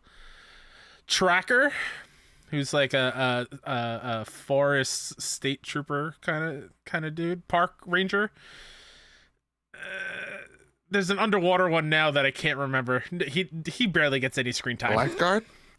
But it's like the Which one's job National is beach? Guard. That kind of. What'd you just say? Which one's job is beach? Oh, I don't know. All right, fair enough. But yeah, there's. I thought they were all law enforcement. No, they're not. I thought like one's like a firefighter, one's a cop, one's an EMT. Like that's what I was thinking. You know. One's what's his face? Holt from Brooklyn Nine-Nine. Yeah. Oh my god. Yeah, well, and Cheddar. Cheddar's Holt's dog. That's his. He's going like, that's my bitch or something like that. Oh, what a good show! What a great show! All right, sorry, a little off the wagon here. PlayStation Plus Premium Classics. Star Ocean First Departure R. Star Ocean Till the End of Time. Star Ocean The Last Hope 4K and FHD Remaster. Dragon's Crown Pro on PS4. That's a whole lot of Star Ocean. Kyle, you're getting your fill of these games. Yeah, they're finally, giving you an option to play every other game that's already been on the console. Now that Second Story is coming out, I've only played First Departure because that is the first game, and then obviously Star Ocean 2 coming out in November. Again, is the second one, which is the best one. Till the End of Time is the PS2 game, which is pretty cool. The other ones I haven't gone into because they've been disappointing when I've tried them. Fair enough. But the first three are generally pretty cool. Unpacking is a great game, great little indie. I heard great things about 13 Sentinels. A lot of Vanillaware games are awesome. Odin Sphere and Dragon's Crown are aesthetically very pretty. So it's a solid month. And I'm sorry, Nagachaka. Nier as well. Nier Replicant being on there is pretty big. Yep. Yeah, it's a good month. Not solid. Not a price increase, worthy good month, but it is what it is. Kyle, let's talk about what we've been playing. Words, man. Jesus. Maybe I'm wearing the eye patch next week. Man, my eye is so itchy right now. Oh God, it must look like a spa. A dirty spa, it's not great. All right, Kyle. I want to hear about Eternights or Eternights. Before we get in, let me get into the other things first because I didn't play too much of those. Oh, okay. Got NBA 2K. I realized it has many issues when it comes to like money and purchasing levels and whatnot. I get it. The city hub sucks. I hate it. I've always hated it. It's like the hub where your player is, and like for some reason you have like an electric skateboard that you can just ride around the city and go from courts and different. I hate it. Just transport me to the thing. Career mode is fine. Gameplay is great. Yeah, I'm gonna keep playing it. But I'm not gonna like. This isn't gonna be like my MLB The Show. Like You're not gonna plat this game. No. I'm gonna enjoy my time with it, but it's not like, God, I can't wait to get this new card or whatever. I don't touch that mode in NBA. So, yeah, it's fine. Goodbye Volcano High. Oh my God, Joe. I'm only 2 episodes in. I don't know how many there are. This game is so beautiful. Yeah, it is stunning. The music is incredible. The way it does rhythm game, like the mini games, is really fun. I'm really digging the story so far. I just got to the point where the news, breaking news came on about an asteroid being clocked on the outside of the solar system. And they expect if it does hit, it's doomsday for everybody. Game over, man. Game over. And so like these dino teens are figuring out how to navigate it. And it's a beautiful coming of age story of Fang, who is the main character, who is non-binary and trying to get her band to like greatness. Sure. And dealing with the relationships with her band members and they wanting to do other things. Like it's really, really good. I'm having a great time with it. Fang. The dinosaur Fang. Yeah. That's where you lost me. Well, I'm sorry. Why couldn't it be a better name? What do you mean? Fang's too on the nose. They want to go by Fang. All right, whatever. I'm not going to judge a dinosaur's decisions, but yeah, no. I think Fang.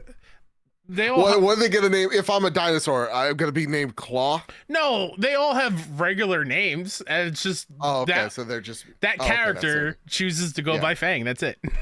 All right, fair enough. Yeah, they could live their life. The music's stellar, though. I will that is the key point. Yeah. Very good. Fair enough. It also does this really cool thing when you have to. Maybe I should have judged a dinosaur by their scales. You should have. Yeah. It does like when it comes to like really hard decisions in the game, like any Telltale game where you have to choose one or the other. In this, in order for you to like make that tough decision, it will give you additional button presses to confirm that you are okay making that tough decision. Yeah. So it's like a double down, like, this is a pivotal moment. I can see the gears working in your brain for something.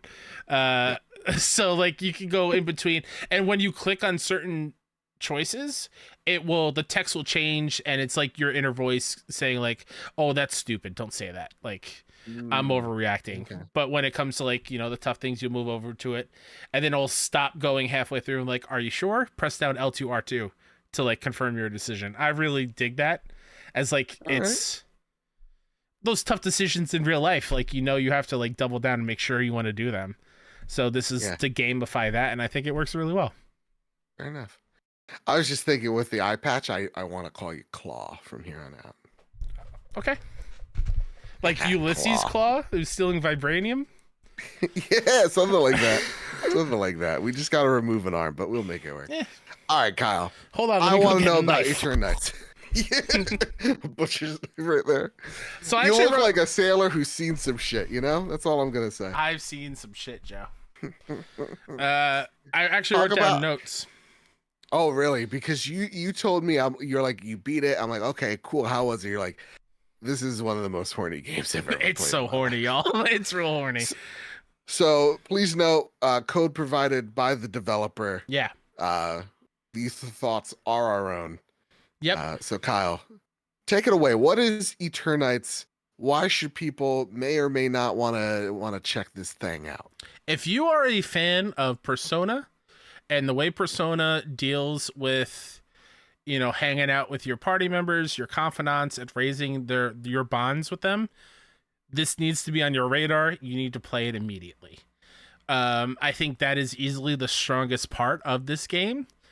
I was not a gigantic fan of the action combat, strictly because the dodge is so stiff. It's like ridiculously bad in my eyes, because all the enemies will, like, you know, flash red, and that's when you know you can dodge it, whatever. And there's also a parry, like a little blue that you can also press, but both of those like reactions are a little bit delayed, like there's some sort of input lag, and I couldn't always get it. So that was a really big bummer, especially when it came to like the last battle, because it's like a non-stop 20-minute thing, and you have to rely on it, and those attacks go fast. The window is very small, and it didn't feel great. But the characters shine. The characters are so fun, and it is so self-aware. Like you start the game with you and your best friend Chani, and he's like helping you set up a dating profile, because they're like, you know, high schoolers or recently out of high school, and all they can think about are girls, and they're chicks, like, bro. yeah, sign up for this dating profile, and you're trying to help them out, whatever. On OkCupid. Yeah, and then there's a new dating profile thing that pops up, and you have to like take a test and choose what you think, whatever. It's fun. Wow, okay. And after that happens, there's like breaking news thing of like this miracle drug, Eternite, being in like the last stages of certification, whatever it is. And when your friend leaves, this is where I know how horny this game was. You can walk up to your desk, and you can interact with a box of tissues. God damn it! That's and the line of dialogue, everybody, is this is right after you being said that you haven't hit on a dating profile or whatever. Sure. The quote is, when you click the tissue box goes, "I still have you, tissue box." Oh my god! For like the people that like love their personas, love like these like, you know, more quirky or dating games, types of RPGs. If you like dating sims, this is absolutely up your alley, with a little bit of action game in between. So on top of like that kind of humor and that kind of writing, the Eternite drug like explodes, and it basically turns into like it causes a zombie outbreak. Everyone goes crazy. Everyone turns into these weird, messed up monsters. And the enemy design looks cool. It's just they repeat often. Okay, so enemies are repetitive. Yeah. How does you said when you talk about the combat, the dodge is a little bit too stiff. Stiff. Yeah. How's the combat overall though? It's serviceable. Okay. It's just okay. Right? Like you're attacking with your square. You can hold down as you raise your confidence levels, and you form stronger bonds with them. You can then unlock different skills within them. So like, oh my god, Yuna, the pop star, her thing is like healing.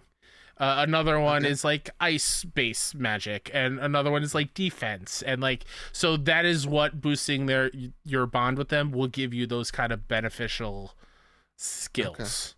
And you can upgrade that way. You upgrade that way by defeating enemies. Will give you black ember or black something, and then black essence maybe, and then by going out on dates and doing scavenging missions for your other people will give you white essence, and that's the stuff that will be their skills specific kind of things. It sounds just interesting enough. It's very interesting. Yeah So it really does sound like at the end of the day, the combat may not be there, but it is the social elements that you're really in for. Like it's the character building, it's the character arcs you're experiencing, and then like a little bit of romance as well. A whole lot of romance. So that's the thing. That's the thing where like I wish there was more time in between things. Like Persona, every day you have something to do. which is very similar to this, except there are some times where it'll just skip ahead 5 days. And I wish I had those 5 days to get to know another character, because by the end of it, I could only really get through 2 full bonds with 2 of the party members out of the 4 or 5. And I wish I had more time to get to know the other ones, because the other ones are also super cool. And just really quickly about the type of game this is, I texted you this because I think it's just really, really funny. Yeah, go for it, please. Yuna, or somebody puts up like a little dot on the map, and your option is like, oh, I wish you could make the dot bigger, and her response is, I've seen your dot. Oh my god. Or like you wake up from the first boss fight and you chat with your best friend about the porn you stole from your friend's grandfather, and your friend vows to burn it all because you think you're dying. You know, that kind of heartfelt, like, get rid of my search history kind of talk, whatever. Oh god, yeah. And then Kyle, by the way, yeah, if I die, take my iPhone, throw it in a canyon. I got you. Thank you. Take my computer, smash it, burn it. And then Yuna says, stop it, you perverts. And then it cuts to a black screen, and the text on the screen goes, you realize you aren't as hurt as you thought you were. You get up and brush off your clothes. It's awkward. So like, it's very self-aware. There's also like, you're falling from a building, and you have this magical hand that you can transform into a sword, which is how you attack. And Yuna's yelling to you, and this is all very early, by the way. Yuna's yelling at you like, do something, save us, kind of, because you're falling like 30 stories. And then you remember of the one cutscene where you walk into her room and you can see a bit of her bra. Oh boy. And then you like, got it, and you transform your hand into her bra as a parachute, and you float down with your friends on top of the bra. Like, it's that kind of level of stuff we're getting in this game. Listen, and there's so much more. There's a lot more really freaky things, but I'll say that. Respectfully, I know this game ain't for me, but I know like people in the chat, they're really digging this. No, like that is the reason to get it. Yeah. And so it's only $30 hairs. My only question here for you is, or my last question is, cutscenes. Is this like a comic book like styling, or is this like full cutscenes? Like, how are the characters interacting? A lot of the dates are like what the in-game models are when you're fighting or whatnot, like the 3D modeled. There are like brief little shots of like a anime pencil drawing and colorful anime styled illustration, and then there are even some where it is animated and it's moving a little bit in the anime illustration kind of stuff. So it's a little bit of mix of everything. I wish there was more of the anime inspired art, if I'm totally honest, because it is really good.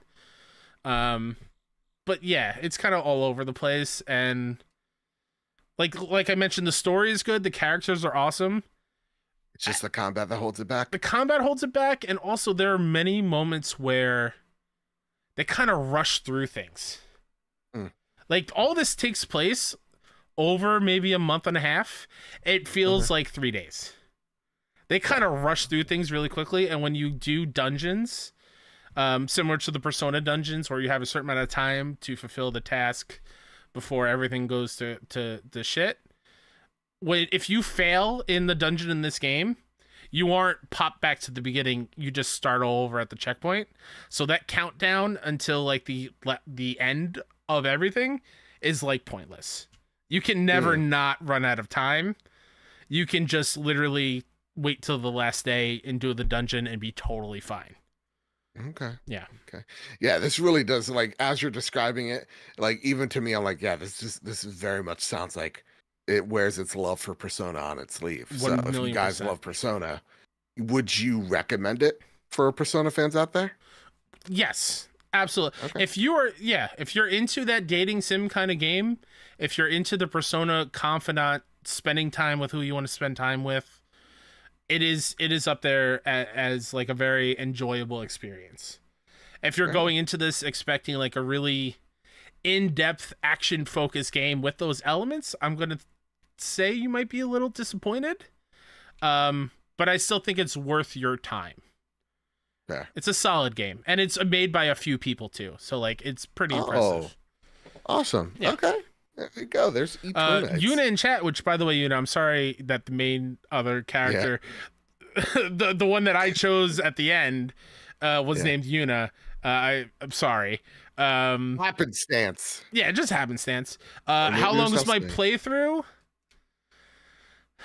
16, 17 hours, maybe. Okay. Maybe that's even too so it's not long. like a 90-hour experience. Like no. I beat it in the past weekend. Like I started Saturday night, I finished it maybe Sunday afternoon, so maybe even less than, maybe a little bit over 10. It didn't take that long. Fair. Kyle, I just been playing 2 games. Now recently y'all know the news with the dog, it ain't looking good. So I've been a little depressed. It's one of those times where you're like, do I really want to pick up a controller? Hoo-wee. But there's been 2 games in particular. I still want to shout out Starfield. Because, ooh-wee, man, those quests are good. Awesome. Man, I'm really enjoying this game. This is fastly becoming one of my games of the year. Sweet. Like, when we're going to have that game of the year conversation, Starfield's going to be up there. Because just the character interaction, where the story is going, I'm really into. Like, there is a portion of this game that definitely feels like it's inspired by Alien. And then, like, there are parts of this game that's, like, it feels like it's Starship Troopers. And then, like, there's a part of this game where it's, like, it just feels like The Expanse. Like, there's so many homages to things, but it still feels like it's itself and it's all cohesive. The universe that it's building through the stories in this game are really where this game shines. It's not through the exploration, because I honestly feel like most of the worlds that you're visiting are kind of bland. It's really all about the story. So I'm playing it like I'm the Mandalorian, like I'm a bounty hunter with a soul, and damn, I'm loving my time with it. So much so, Kyle, can I tell you something? Can I, audience, come here. Thinking about buying a Series S. Ooh. Taking it on the go. Getting that little screen? Getting that little screen. Oh, you know? Maybe that's your last spending item that we talked about earlier. Maybe. I'm very depressed. Who knows? Then, last but not least, I put a few good hours into the Crew Motorfest. Ooh. Also code provided by Ubisoft, so thank y'all. Kyle, I'm, again, maybe 5-6 hours into this game. I am... to walk back again, like, we got news of, my dog's still not doing well. He's getting worse. And I just wanted a game where I just shut off my brain for a few moments. And I'm racing. Like, I'm looking at that line, and if it's turning red, that's when I start braking. Like, just something that, just to forget about things. Crew Motorfest is doing that for me. Hell yeah. And thank you so much. It's very much a Ubisoft take on Forza. Oh my gosh, Horizon. Horizon. Because that was a question from your girlfriend's son Luke earlier in chat, saying like, is that comparison, apt? It's very much that. It's very, very apt. This is, for lack of better terms, it's like, yeah, kids, we got Forza Horizon at home. Like, for the folks that have PlayStations, don't have an Xbox, this is the closest thing that you're going to get to Forza Horizon. And while it's not as polished as Forza Horizon is in terms of like how the game looks visually, how some of the cars feel, the physics of motorsport, definitely you can see why Playground are some of the best in their craft. This is no slouch either. Like, the one thing that I gotta mention, the variety that you have in the space. So, like, for example, you can have off-roading where like you're driving a Jeep or like a Ford Bronco and you're going off-road and you're going through all like the tropical forests of Hawaii, to then you're going through with muscle cars, right? So you're driving like a Mustang or like a Dodge, and you're living your Fast and the Furious life. And then you have like F1 races where you're driving F1 cars or Japanese style cars. And you're getting to, when you're going through each and every one of them, you're actually kind of getting introduced into what they keep saying. This is not just a PlayStation thing or a Gran Turismo thing, is car culture. So you're actually getting an intro, which is like real life folks. So it's no like, hey guys, my name's Wacky Jim. No, it's like here is one of the legends of you know of Japanese street racing, and he's here to talk to you about his craft. So it's educational while at the same exact time it's bringing new people in to the genre, which I really love. And a lot of it is like, yeah, you have your races, and some of it's like be first. But a lot of it is just like, hey, just have fun out there, kids. And you're just playing the game. It's never, again, there are definitely challenges and things you want to obtain, but like it always feels like it's for the fun of it. It's not for being first, so to speak. Kyle from the trophy room, you have your hand raised. Hi. Previous crew games touted like you could fly a plane and you could drive a boat. Can you do this in here? Yes, so Awesome. you could switch cars mid races. You could switch vehicles as well. The one thing that like I saw was like there was this ramp, and I was like, man, I would really like. There's this ring that I have to get to, but like there's no car that I could get off this ramp. And literally, you could just take the ramp with your car, and when you're going off the ramp, you could just turn into an airplane. Oh, that's so cool. I love that. So yeah, there's moments where it's just like, I was driving one race, and this is one of the introductory races, and they're just like, yeah, that BMW is pretty stock. Let me get you a new one.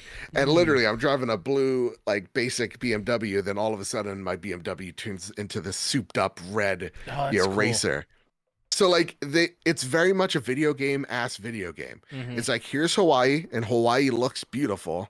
And at the same exact time, they're like, and this is a playground for you guys. So go out there and have fun. So it's, to me, there's something about the Horizon world that it's just like, yeah, this is London, or this is England, or this is Australia. Forza Horizon, that is, right? Yeah, Forza Horizon. Gotcha. And it feels very much like those areas where Hawaii is just like, here's some tiki torches. Gotcha. It doesn't. We have Hawaii at home. Exactly. It feels a bit like we have Hawaii at home. Okay. So I'm really digging this game. Again, 6 hours in, very much my early impressions, but I'm really enjoying it. That's awesome. And I love what they're doing. It's very much Horizon inspired, even down to like some of the little like mini games that distract you. Like you're going from one race to the next. As you're driving there, it could be like, hey, take a cool photo, or like, like zigzag kind of like speed race, and try to like beat your time of your friends, or like go and collect these rings in X amount of time. Like there's a lot of fun to be had here. And not to mention the hub world that I'm just starting to uncover is a showcase. Like you're walking in there and it's just showcasing all these cars. I saw the DeLorean and I was just like, that is a car that will be mine. And I will race, and I will lose every single race. So I'm going to see if these bastards could go 90. Yeah. I know you didn't play the previous one, but when learning about this at the Ubisoft event, I really want to applaud them for any car you had in the previous game you could bring over to this one. That's awesome. It's just like, hey, your garage is already full. If you played our games, bring them on over. Like, I love that idea. As someone who plays like annual games, like sports games, I do wish that was a little bit of the norm. Yeah. And this is cool that they're actually doing it. So you can have like if you are a fan of the game and played the previous one, you just have like a full garage of really cool stuff that you could drive in this one. That's really cool. Again, I'm super early on, but my impressions are incredibly positive. Like I'm having a whole lot of fun. It's not as polished as some of them out there, but I do want to give a shout out to the DualSense features. Ooh, yeah. Are really impressive. Like it's not as gimmicky as like, sure, the brake, there's a little tension on the triggers every now and again. When you're shifting gears, you feel the right trigger kind of kick up a little bit, but it's more so in the haptics. Like you feel the engine revving, and then you also feel when cars go by you, like you feel a swoosh. So I gotta applaud this game for the DualSense features as well. I hate overall that though, even subconsciously, you found a way to show off the Final Fantasy controller. And honestly, if the next one was the PS3 one, so thank God I did. Thank God. I was like, I know you're not doing it on purpose, but how dare you? But this is the 4th goddamn episode in a row. But yeah, I'm really enjoying The Crew, man. You'll probably get my full review by next week's episode, but I'm thoroughly enjoying it. Also, seems like it's a very easy plat. Ooh, if you're into that. So, yeah. Nice. All right, Kyle. That's all we've been playing. Now, Kyle, are you holding on to something? My little fidget cube. Ooh, I'm gonna hold on to this COVID test that I broke midway through the show. That's right. Kyle, it's time to prepare the drop. Here are the latest steals and deals coming to the PlayStation storefront. Eternites on PS5, PS4, Myth Force on PS5, PS4, nor Play With Your Food on PS5, PS4, The Isle Tide Hotel on PS5 and PS4, Touhou New World on PS5, PS4, on September 13th, Gravity Oddity on PS4, Mystic Gate on PS5, PS4, Super Bomberman R2 on PS5, PS4. Funny enough, I heard an advert for this game on the radio. Really? Strange. You listen to the radio? Well, because at work when we're transporting, we can't listen to our iPad. So Z100's sadly the only thing I got. At least I can't play Lizzo anymore, you know. Anyway, that was a previous Switch game, right? Silver Lining. Yes, yeah, I believe so. On the 14th, Ad Infinium on PS5, PS4, AK Exoli on PS5, PS4. Axolotl. Axolotl, thank you. Yep. Just got code for that. Ooh, really? Yeah. Ooh. I'm excited because this game looks super cute. Yeah. And I'm gonna let's see. Next week you're gonna hear my thoughts on it. Behind the Frame, the finest scenery VR on PSVR 2, Heavy Duty Challenge on PS5, Inspector Gadget, Mad Time Party on PS5, PS4, and Somnum. Eterna on PS5, PS4, and on the 15th, I said it all wrong. I get it. No. You said it perfectly. Oh, okay. But when you said it, it sounded like you were, from the south, like something, like something over here, something. Speaking of the south, NASCAR Arcade Rush. It comes out on the 15th, PS5 and PS4. Kyle, it's time for the last segment of the night and our favorite segment of the night. It is time for the Sony Pony Express. Yeah. Kyle, you mind reading this question? Because there's something actually I want to fact check real fast. Oh, absolutely. Green Gorilla Gamer writes in, "Sup, boys? You guys just about killed me last episode. I laughed so damn hard. Sorry I made you relive gaming trauma. And also, Kyle, you did look crazy just saying bowl crazy." I was crazy once. Look at this man now. His name is now the Claw. You know? They locked me in a room, a rubber... Hold on, pause. Have you guys seriously never heard of this before? No. Question for the show. If you could pick one console game to work seamlessly on your phone to take with you anywhere, what would you pick? And although I've never played my answer, I feel like Death Stranding would be cool just from what I've heard about it. And question for the Nintendo Nook / Sony Pony Express. What? That sounded so much funnier in my head.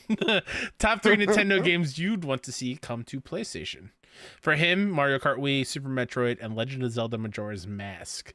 Can't wait for the show. You guys are awesome. Thanks for continuing to be a part of my week. That goes to you all. Thank you, Green Gorilla Gamer. I also want to just shout out Arashi Castle of Sin Final Cut. Become the Master Assassin. November 16th on PSVR 2. It's a samurai game. Let's go. Ooh. Okay. Just wanted to shout that out. Okay. Sorry. There was that other PSVR game on Twitter today. A social deduction game with robots. It looks cool. Yeah. What did you hear about that? Oh, Twitter. We'll talk about it during the State of Play. Or we already did. But we already did. Why are we talking about it? Come on, PlayStation. What are 3 Nintendo games I'd want to see on PlayStation? And a game that you take anywhere with you on the phone. So the phone one's easy for me. Give me MLB The Show on the go. My hours would be way higher. You kidding me? I can hit home runs while I'm on the toilet? Come on. I'll do that all day. Let me start with the Nintendo games. Get Metroid on PlayStation Stat. We would actually give it the love it deserves. Mm-hmm. We'd give it the Housemark, and all would be well. Mm-hmm. Then we take Legend of Zelda. Okay. We give Neil Druckmann Majora's Mask. Okay. I just want to see what that sick son of a gun does with it, you know? All right. Yeah, I feel like he's always in that headspace to explore death and the stages of grief. What better man? And then last but not leastly, I want Mario Kart as well. I actually think Green Gorilla, you got the list because I want Kratos. I want Sackboy. I'm really thinking Sackboy. I'm thinking Mod Nation Racers when I'm thinking Mario Kart. Or Little Big Put 'em Planet karting. Yeah, put him in. Yeah, Mario Kart, easy. I want a PlayStation kart racer so bad. I'm kind of with you on Metroid. We'd give him the love that it deserves. Yeah. I'm not a Zelda guy, so I'm not going to say Zelda right here and now. Sick. I know. I'm sorry. I'm working on it, everybody. There's too many games. I had a plan to be going back and playing the older ones, and all these new games threw that out the window. But I'm going Smash. Give me the PlayStation, character brawler. Yeah. Like, give me that fighter. Make PlayStation All-Stars Battle Royale better, but in the Great Smash again. formula, Yeah, that too. I'm thinking, like, honest to God, I'm amazed at like Resident Evil working on an iPhone, but I can't think off the top of my head what's a game I want to play on the go. For me, Sea of Stars probably makes sense, but that's very recent. Like for me, it's just like the option of playing a game on the go. It's never the thing that I want to be my main option. Yeah. So I would say that. You don't want a Bloodborne on the go? You don't want to go through Yharnam? No. God no. Ghost of Tsushima? Do some standoffs? No, because that all is like timing, and the thing that I can't do is timing off a small screen. Yeah, I'm with you. Know? Oh, all right, Kyle. Yeah. This comes from Solo. Solo writes in, what is a trophy each of you have that when you saw the name of it, you loved it? For example, I love this one. And it's a Final Fantasy 16 trophy that says shift. It's really good. So Solo, yes, you asked this last week. I apologize. We forgot it. That's why it's here now. I have a great trophy that I didn't get. Like, I don't own this trophy, but I love the name of it. It's from Resistance 2. And it's a gold trophy for completing the single player campaign on superhuman difficulty. And the trophy is called OMG WTF BBQ. I really enjoy that one. Yeah, fair enough. I can't really think of any. Like, there's some that I look and go, haha. But like the trophies are like I don't know, they're to-do lists for me. Fair. So I don't have one. I'm sorry, Solo. I'm sorry. Another one is Fence Post from an MLB The Show on Vita that I got. It was one of the hardest ones at the time. You had to score one run in every inning and only one run, so that when you look at the box score, it looks like a fence post. Like with the little picket fence points. That's why it's called Fence Post. Awesome. And I enjoy that one too. Yeah, that one I do have. Fair. All right, Kyle, are you ready for these last questions? Yeah. Yuna writes in, hey there, you two. Hope you're both doing well. My question this week is, what is your favorite challenge runs in games like Knife Only and Resident Evil games? I'm doing a replay of Tales of Cold Steel 1 through 4 before I get into Reverie, and I'm challenging myself to do Nightmare sort of New Game Plus run, having the highest difficulty with bringing over max bonding pints since I can't do a run on New Game Plus or New Game Plus run. And I have been challenged. So I throw the ball over to you guys. What are your favorite challenge runs in games? I personally don't like challenge runs. I can't say I'm a fan. Like the Knife Only in Resident Evil, that doesn't sound appealing to me at all. Yeah. I'm always nervous that I'm going to click the wrong button and like shoot a pistol, you know? Yeah. And that's going to ruin the whole thing for me. Yeah. This typically is the case because I'm thinking about not doing the thing. Yeah. Yeah. Like your back's into the corner, you're overwhelmed. You're like, oh, if only I could just get my rocket launcher out and blow them all away. Yeah. No. So for me, like even like the challenge rooms in Resident Evil 4, I'm like, respectfully, I know I can never do this. Yeah. This is insane. But like sometimes I like to challenge myself where I'll be like, I'll play Bloodborne and be like, I'm only gonna use, I don't know, like the saw cleaver or whatever. Oh, fair. Try to use another weapon. Or like, yeah, I'm gonna be a mage this time around. I'm gonna make sure it works in Elden Ring. So that's what I typically try to do. But I don't like challenge runs. That's not the way I like to I play. guess the only one I enjoyed the hunt of it and the challenge of it was the Fall Guys 5 wins in a row trophy. That's similar to like a challenge run where you have to win 5 in a row, like the trophy says, and it was hella hard. Yeah. I enjoyed that, but normally when it's like tied to a trophy or even you coming up with your own, it's just not my kind of jam. Fair.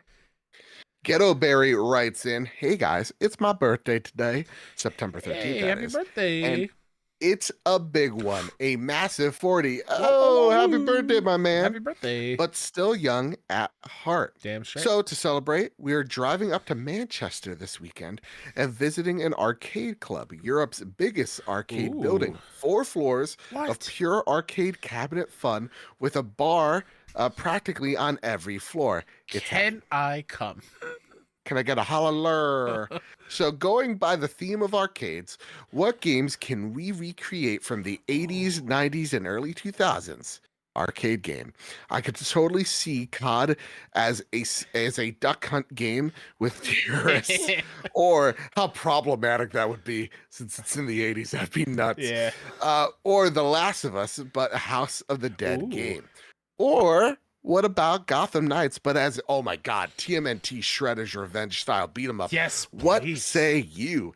As always, keep up the great work. And below are pictures of last year's same venue. They're in the Discord. The Discord. Ooh, okay.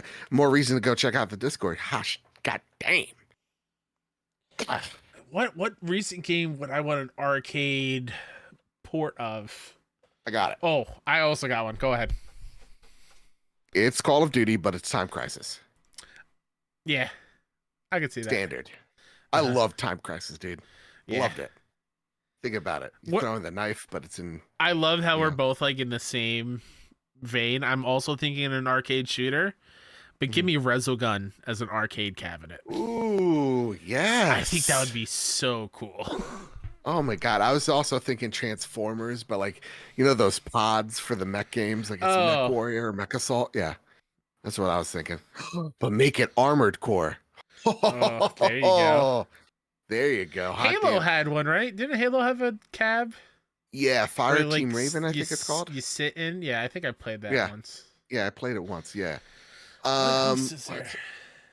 Dark Souls. Oh God, that would eat your quarters. Castlevania. No, thank you. Yeah. Or Dragon Quest. That is. Yeah, definitely. No, that is my nightmare of an arcade cabinet. That sounds like fun, Kyle. Have fun with me. Ooh. And what else? I'm trying to think of what style of arcade cabinet it would be. But tell me. I'm imagining the arcade experience for those who've never got to experience it. It's special time. Arcades are awesome. Just not like a Dave and Buster's. No, not even no, goddamn no. close. When you walk in and you hear the Uncharted music playing.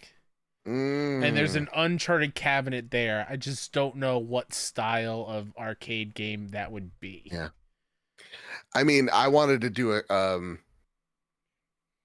I got one. Yeah, God of War, but it's whack-a-mole.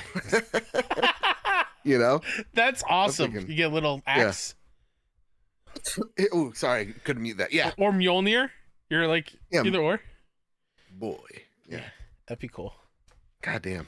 Arcades are fun. We need to. So good. Let's just go back, please. I did see. Being president. I barely want an NBA Jam. What? I didn't even hear what you said. Said I'll take Reagan be president. Wasn't even alive during the 80s. I really want an NBA Jam cabinet here, or like an X-Men arcade game. NFL Blitz, whatever.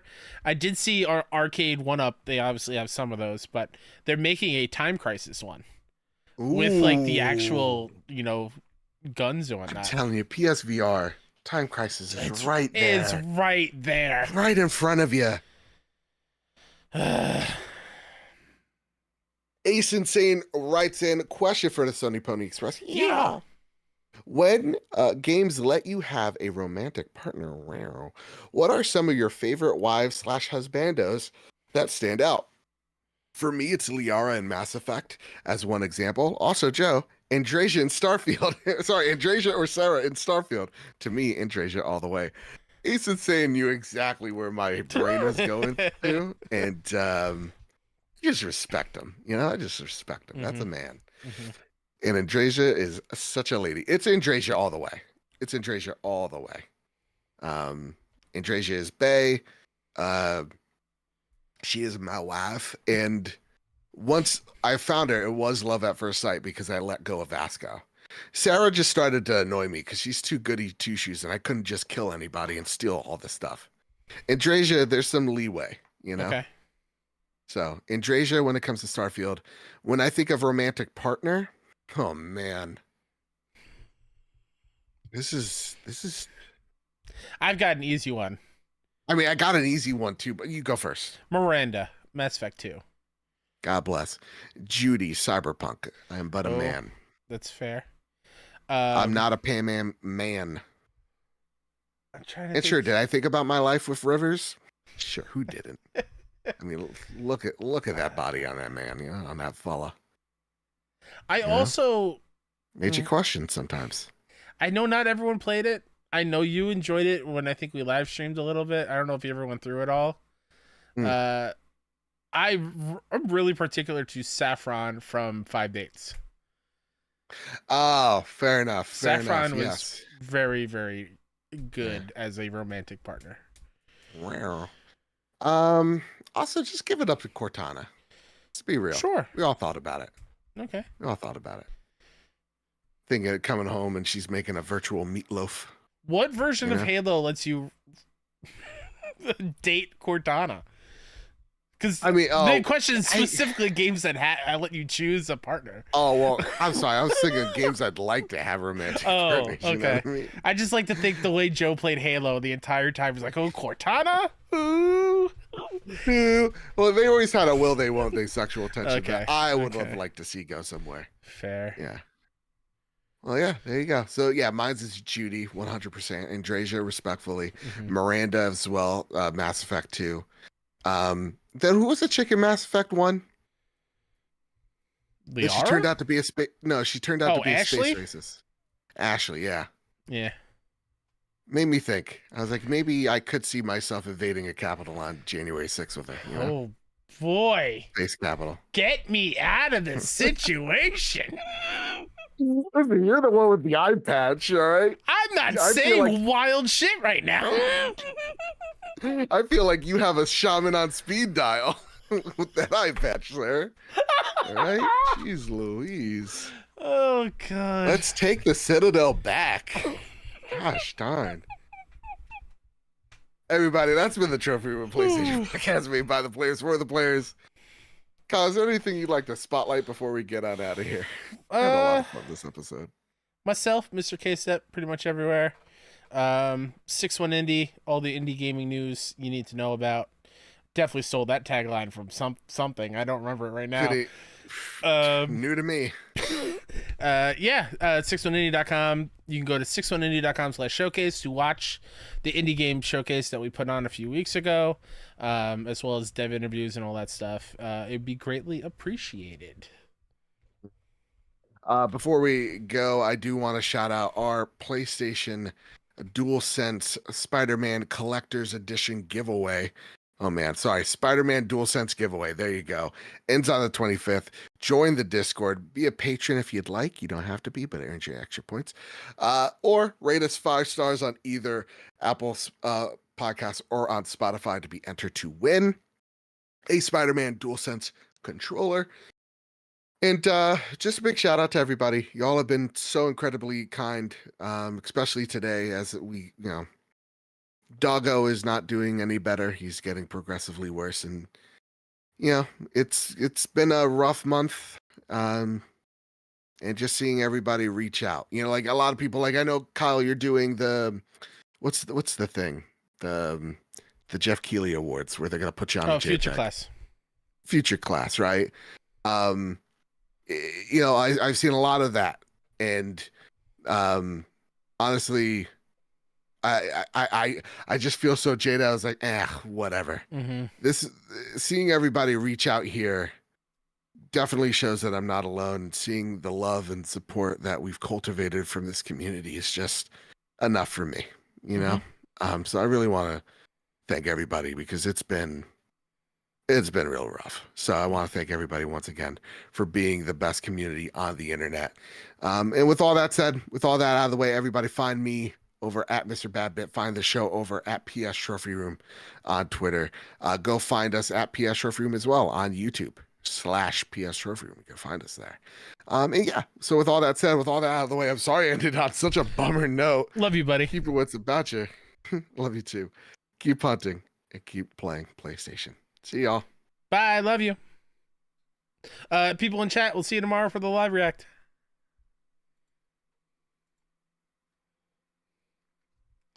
All right, we're off. I was going to cry.